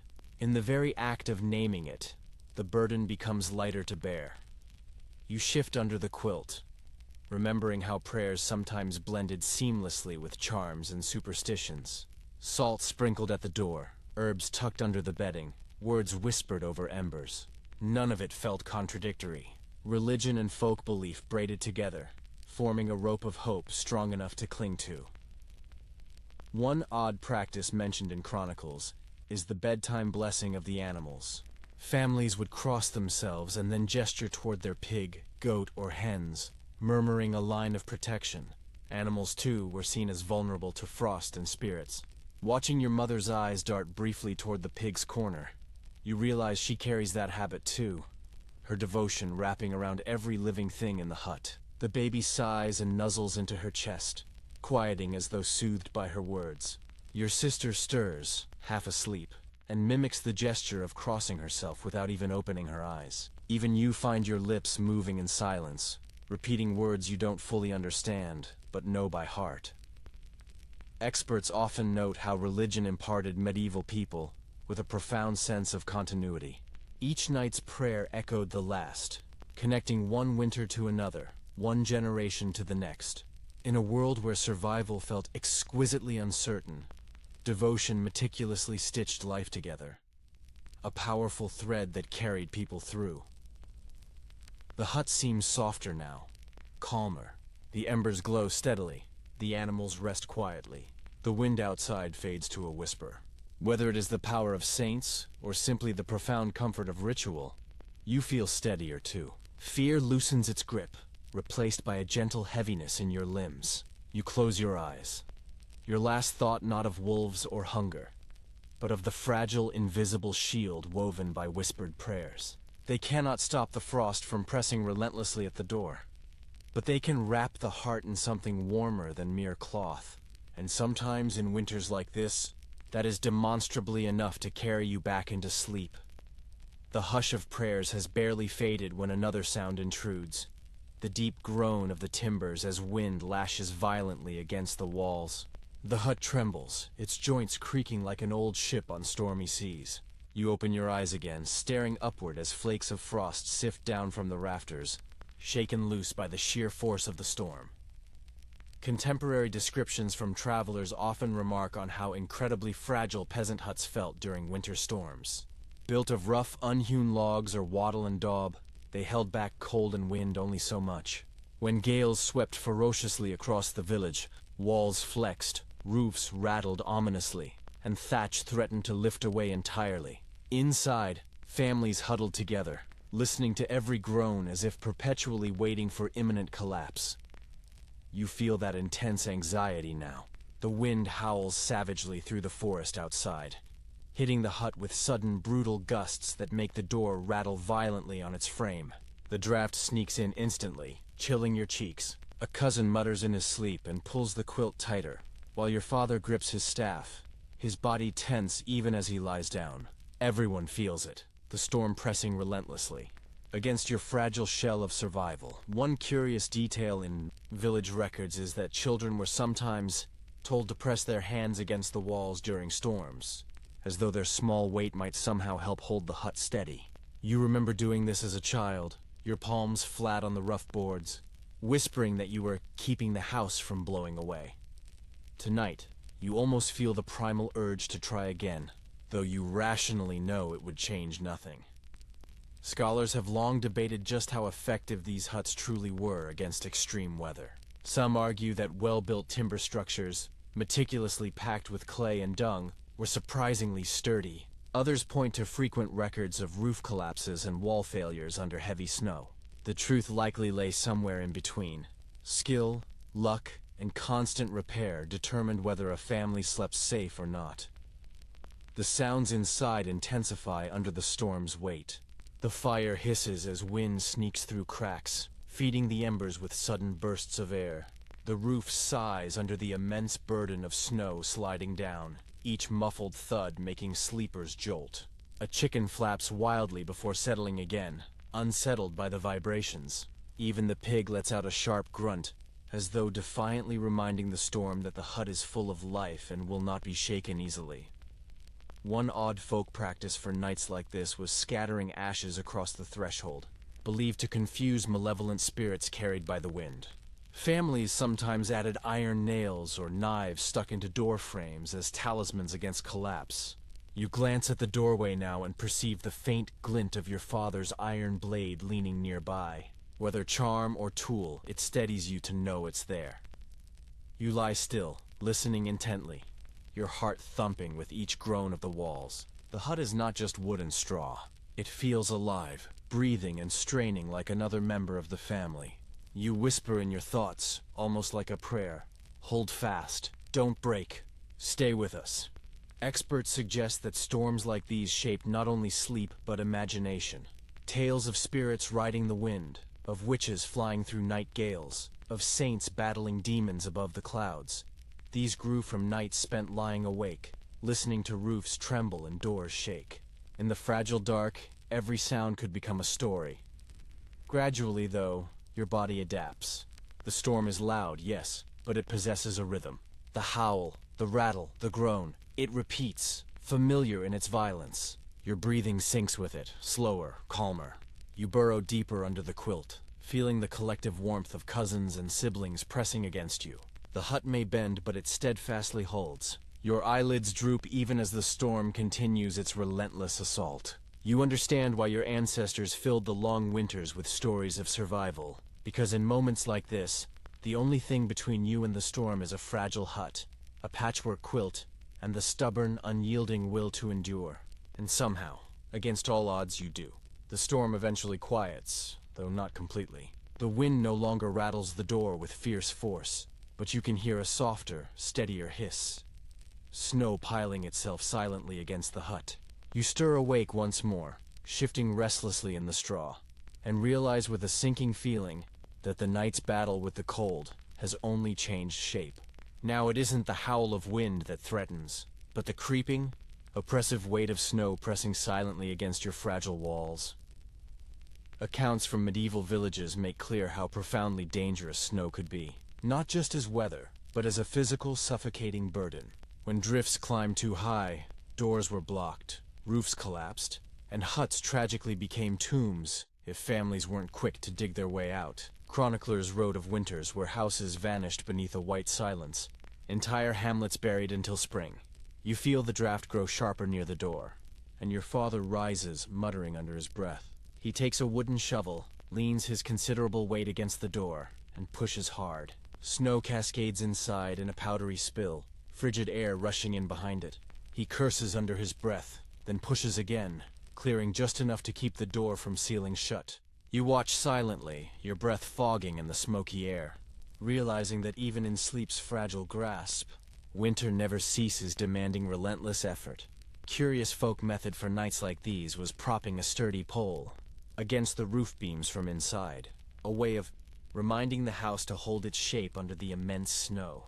Some even tapped the rafters with sticks before bed, a ritual to warn spirits of collapse. You glance upward now, and wonder if the groan of the roof is only wood under strain, or if something unseen presses down as well.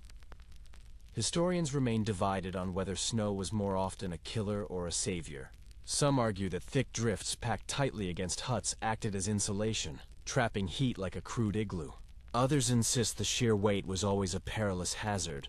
Both views seem plausible as you lie here. The hut feels warmer now that snow muffles the walls, but each creak above you makes your stomach tighten with unease. The animals stir restlessly. The goat shifts in its tether, stamping once, its ears twitching nervously. The pig grunts low, burrowing deeper into the straw. Even the hens ruffle feathers anxiously on their perch.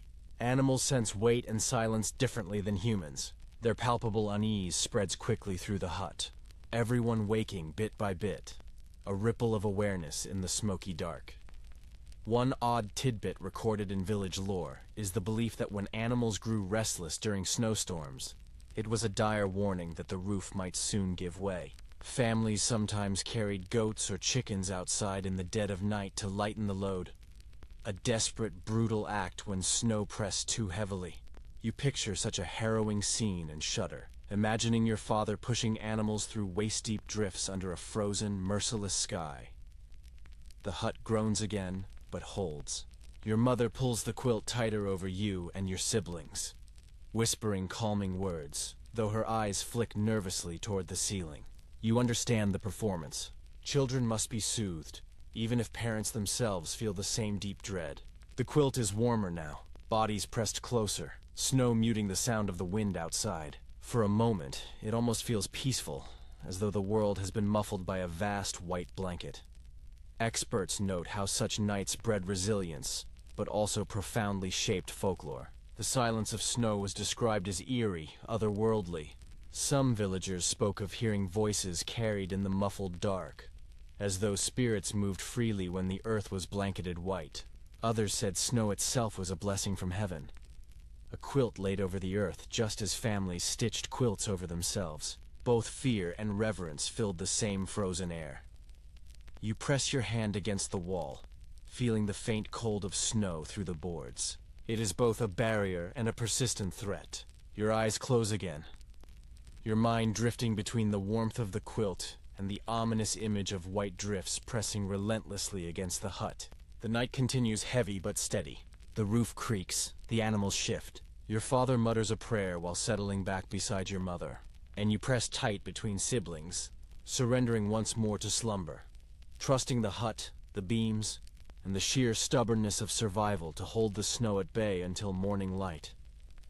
The snow's pressure eases as dawn inches closer, but you wake once more, not from cold, not from fear, but from the discomfort of too many bodies crammed together. The straw mattress beneath you feels smaller every hour, compressed by the collective weight of kin, neighbors, and animals.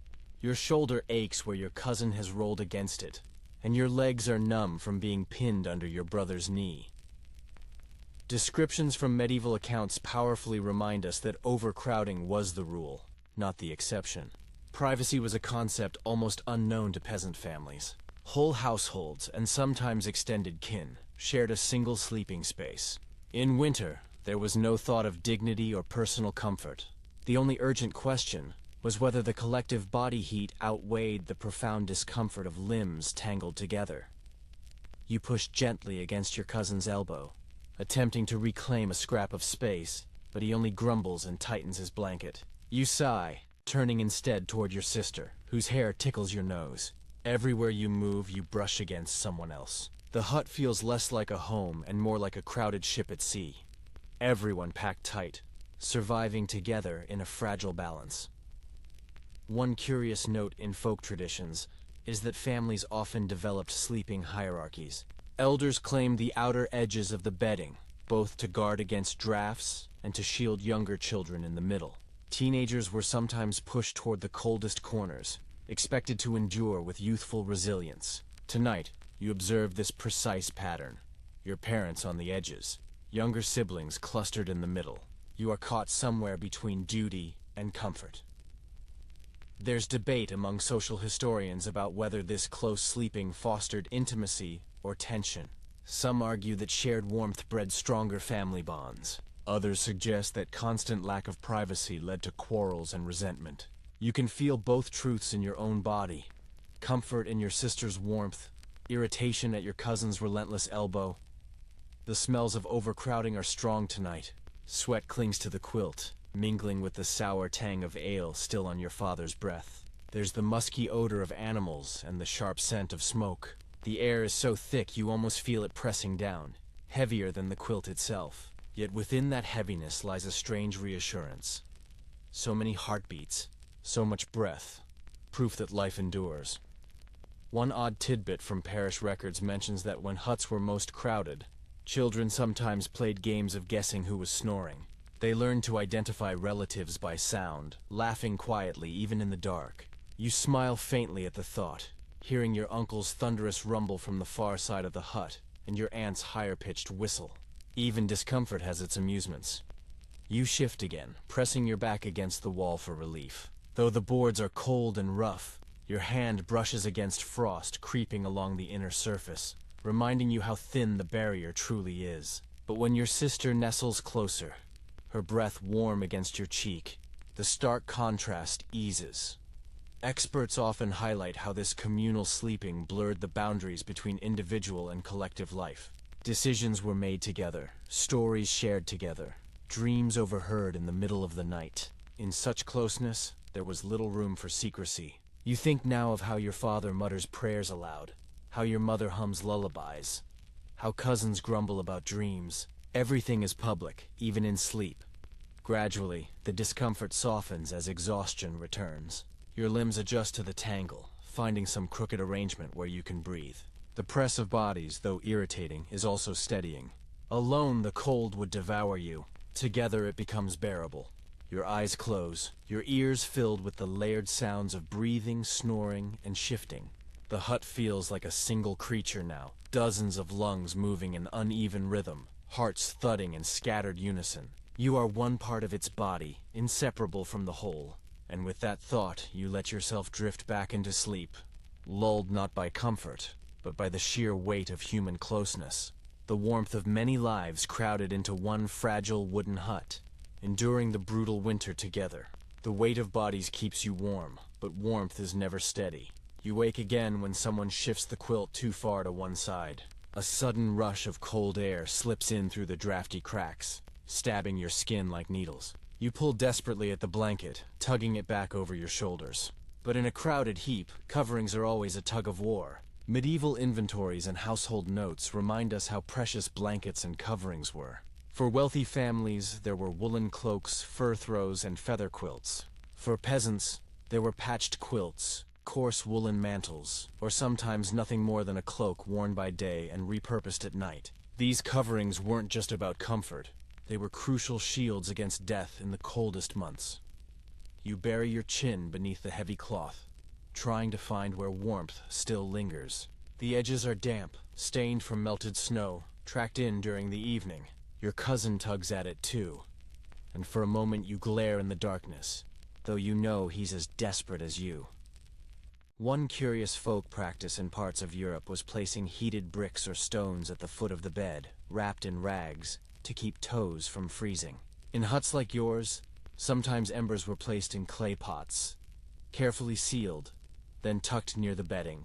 Dangerous, yes, but worth the risk when frost bit deep. You imagine how incredibly welcome such warmth would feel now against your numbed feet.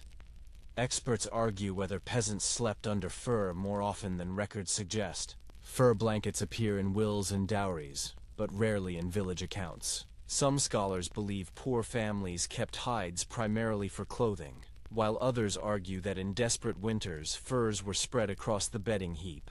You remember once curling beneath a sheepskin? The lanolin smells strong, but the warmth unforgettable. The blanket covering you now is less glamorous. Wool patched with linen, a strip of fur stitched haphazardly at the edge. It scratches your skin and smells of smoke, sweat, and damp earth. Yet you cling to it fiercely. It is imperfect, but it is the only barrier between your body and the icy drafts that slip through the hut's seams. One odd tidbit from rural tradition was the belief that red cloth warded off illness. Families sometimes deliberately added a red patch to quilts, thinking it carried protective power. You glance in the dim ember light and catch a glimpse of one such patch sewn near the edge. A faded crimson square, its color dulled but still visible. Your mother's doing, no doubt. Whether protection or just necessity, it adds a strange reassurance. The quilt shifts again as someone turns, and once more the cold sneaks in. You groan softly, pulling it back. In this hut, sharing means compromise. No one ever has enough. Yet everyone has just barely enough to survive. Blankets are tugged back and forth all night, but no one dares hoard them completely. To do so would doom the others. Scholars suggest this constant negotiation of warmth-shaped social bonds as much as survival. Children learned early not to be selfish with coverings. Adults tolerated discomfort for the sake of the group. You sense the truth of that now as you loosen your grip, letting the quilt slide enough to cover your sister. Her small sigh of relief warms you more than the cloth itself. The quilt presses heavily again as everyone settles. Beneath it, the warmth slowly returns, a fragile bubble of shared heat. The air outside still howls. The rafters creak, but within this patchwork covering you feel shielded, if only barely. Your eyelids close once more. The blanket scratches, smells, and shifts constantly. Yet it is lifeline, memory, and shield all at once. It may not banish the cold entirely, but it is proof that scraps stitched together can hold back death's chill, and that is enough to carry you into sleep again. You shift again, your body aching in places where straw has thinned to bare earth. No bedding lasts forever. Each night, as families turn and press their weight into it, the straw flattens, dampens, and grows foul. You can feel the cold seeping upward through gaps where the layer has worn thin, the ground beneath unyielding and icy. Archaeological evidence and medieval household notes both confirm that bedding had to be replaced often. Straw pallets were never permanent fixtures. They were seasonal, sometimes renewed every few weeks, sometimes stretched until spring, depending on resources. In winter, when snow covered the fields, collecting fresh straw or rushes was incredibly difficult. Families endured the stench and discomfort far longer than they wished. You roll slightly and inhale. The scent of the bedding is sharp now. Sweat, smoke, animal musk, even the faint ammonia of urine where children or animals couldn't always hold through the night.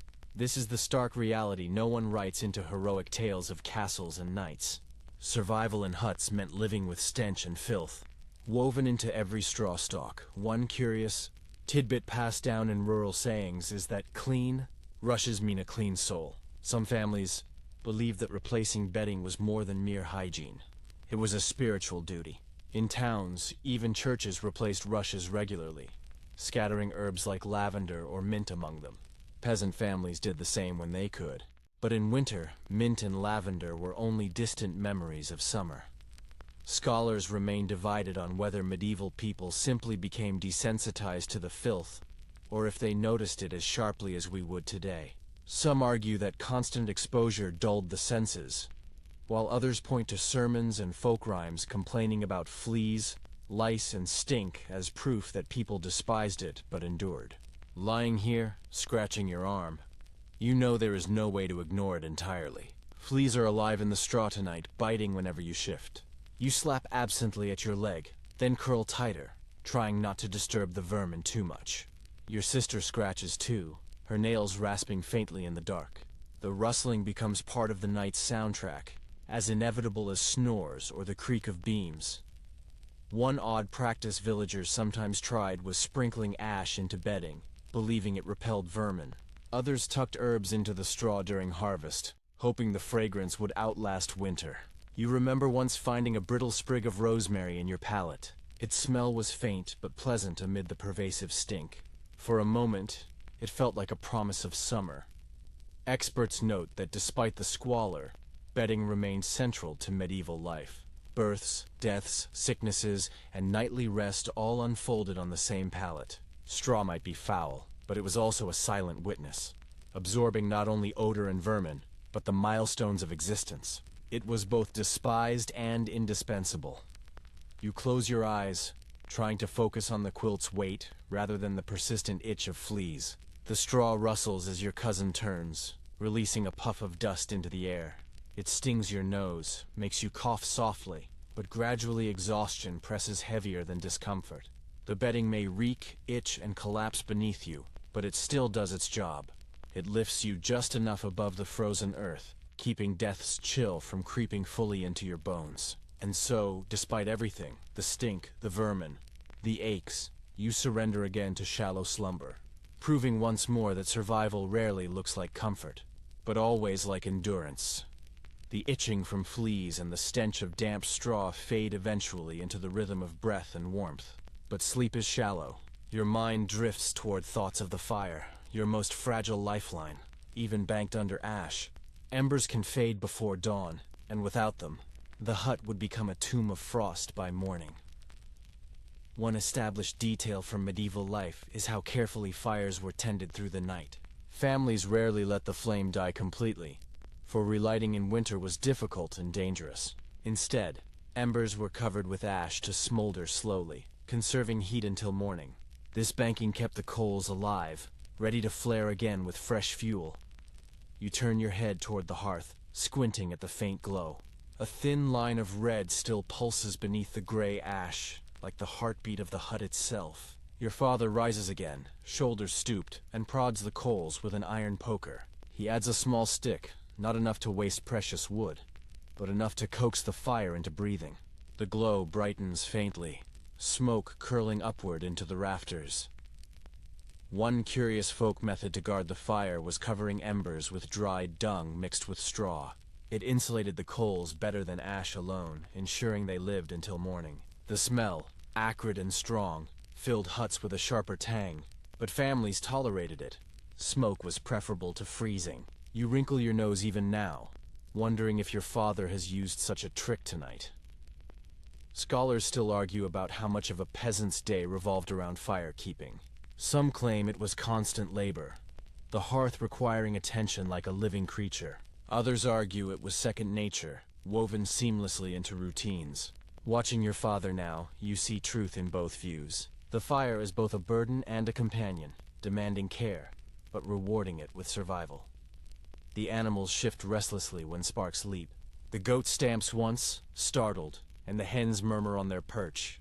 Even the pig lifts its head, grunting before sinking back into straw. Fire doesn't only warm humans, it calms the entire hut. Without it, beasts would grow as restless as people. One odd tidbit preserved in local law is that families sometimes spoke to the fire as if it were alive, thanking it aloud for warmth. You remember your grandmother patting the hearth's edge and murmuring, "Stay with us." Perhaps superstition, perhaps affection, but in nights like this, the fire feels as much a member of the family as any child. You watch as your father lowers himself again, satisfied. The embers glow steady now, painting his face in faint red light before he disappears back under the quilt. The hut settles once more, warmed not by roaring flames, but by the quiet endurance of coals.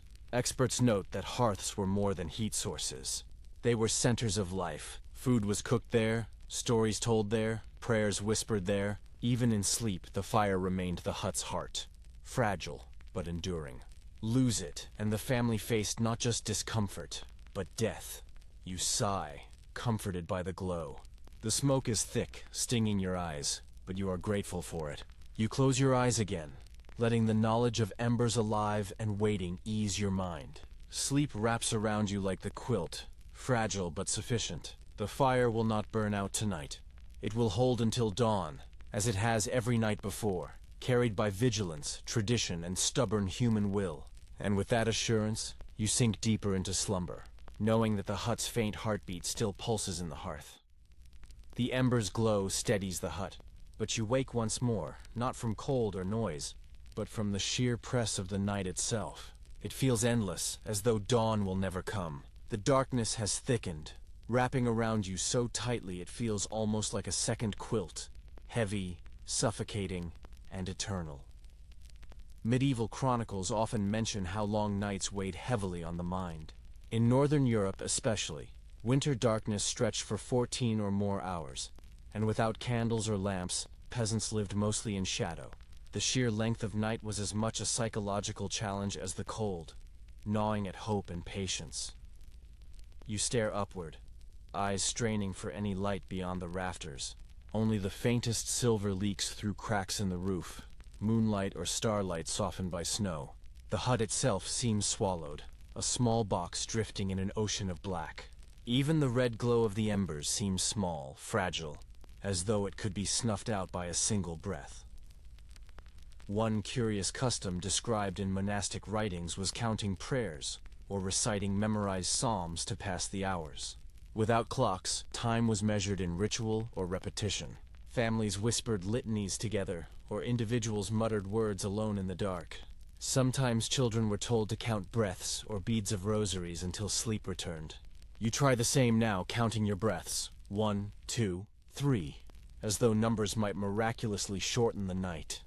There's ongoing debate among scholars about whether peasants feared the long night more than the cold itself. Some argue that darkness carried stronger associations with evil, danger, and despair. Others believe that villagers grew accustomed to it, accepting shadow as an intrinsic part of life. But lying here, staring at endless black, you feel why fear lingered. Darkness is not just absence, it is a palpable presence, pressing, suffocating, infinite. The hut groans faintly, and every sound becomes sharper, more resonant in the dark. A cousin coughs, and it sounds louder than thunder. The goat shifts its hooves, and the noise seems magnified. Even your own heartbeat feels intrusive, thudding loudly in your ears. With no light to soften perception, every detail grows enormous, filling the silence until your mind begins to invent shapes and whispers that aren't truly there. One odd folk belief held that staring too long into darkness allowed spirits to climb into your eyes. Children were told to shut their lids quickly at night, lest they let the dark inside. You close your eyes at the memory, suddenly wary of the rafters' shadows. Yet shutting your eyes brings its own unease, dreams, half-waking visions, and the echo of wolves still waiting outside. Experts often suggest that winter darkness shaped medieval spirituality and imagination profoundly. In sermons, night was a metaphor for sin, for despair, for trial. But it was also a space of waiting, endurance, and eventual redemption. Just as dawn always followed, faith taught that light would overcome shadow.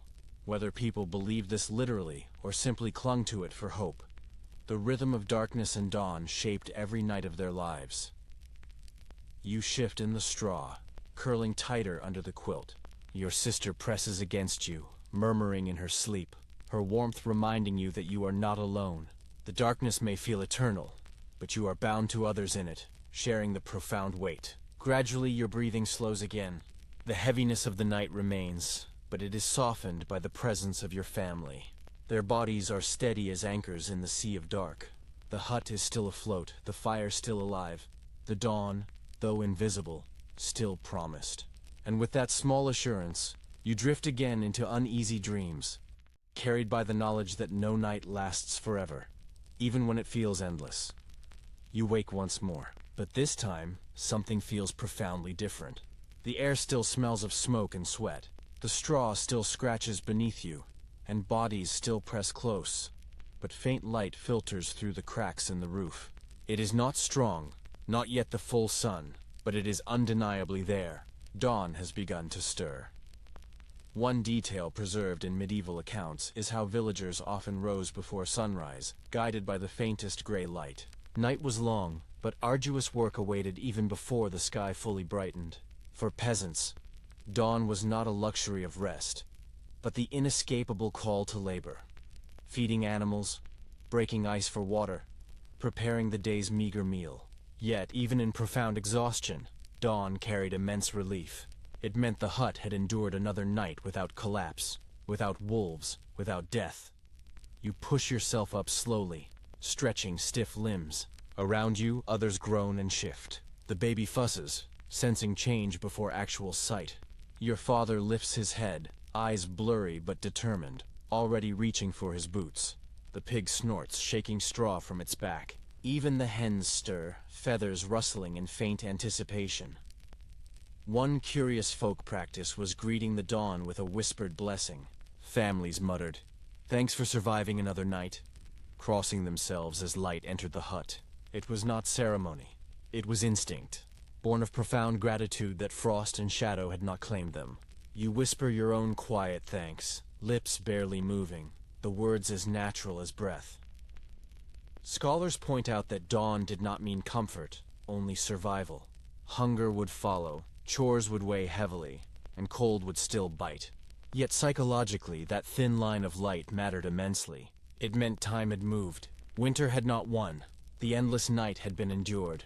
The quilt is heavy, still on your shoulders, damp with sweat and smoke. You push it aside, reluctantly, feeling the rush of cold air replace the warmth of bodies. The shock makes you shiver, but also sharpens your mind. For a moment you look around at the huddled forms of family and neighbors, their faces weary but alive. Survival, once again, has been achieved.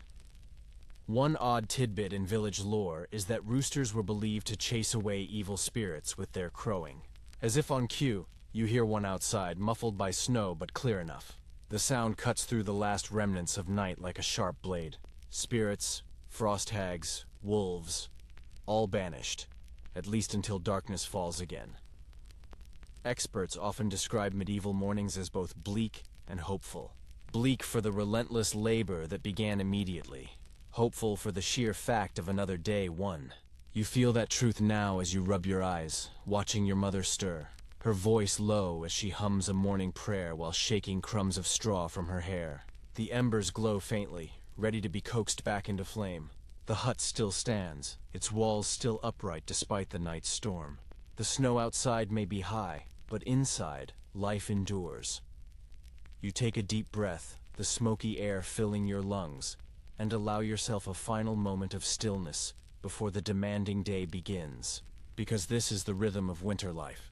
Nights of fear, cold, and endurance, followed by mornings of survival. Each day carries the same trials, the same hunger, the same fragile fire, but also the same victory. Small but profound. You have outlasted the night, and now as the story gently softens, let yourself drift with it. The family in the wooden hut has endured another brutal night, wrapped in smoke, straw, and each other's warmth. Their struggles, fleas in the bedding, snow pressing on the roof, wolves howling outside, were undeniably real. Yet so too was their extraordinary resilience. Night after night, they repeated this ritual of survival, and dawn always came, even when it felt impossibly far away. As you breathe slowly now, picture the embers glowing faintly in the hearth. They are small but steady, carrying just enough warmth to comfort weary bodies. Imagine the quilt pulled up to your chin, its weight heavy but protective, intricately stitched with scraps of memory and care. Around you, the muffled sound of breath and soft snoring is not a distraction, but a powerful reassurance. Proof that life continues in fragile harmony. The cold outside cannot touch you here. The snow may fall endlessly, the wind may shake the walls, but inside this hut there is shelter, warmth, and belonging. Close your eyes and let the crackle of the fire, the rustle of straw, and the rhythm of sleep carry you further into calm. Remember, no night is endless. Darkness always yields to light. Just as peasants centuries ago endured their winters with patience and faith, so too can you let the weight of the night rest easy on your shoulders. You are safe in this story, safe in its rhythm, safe in its hush.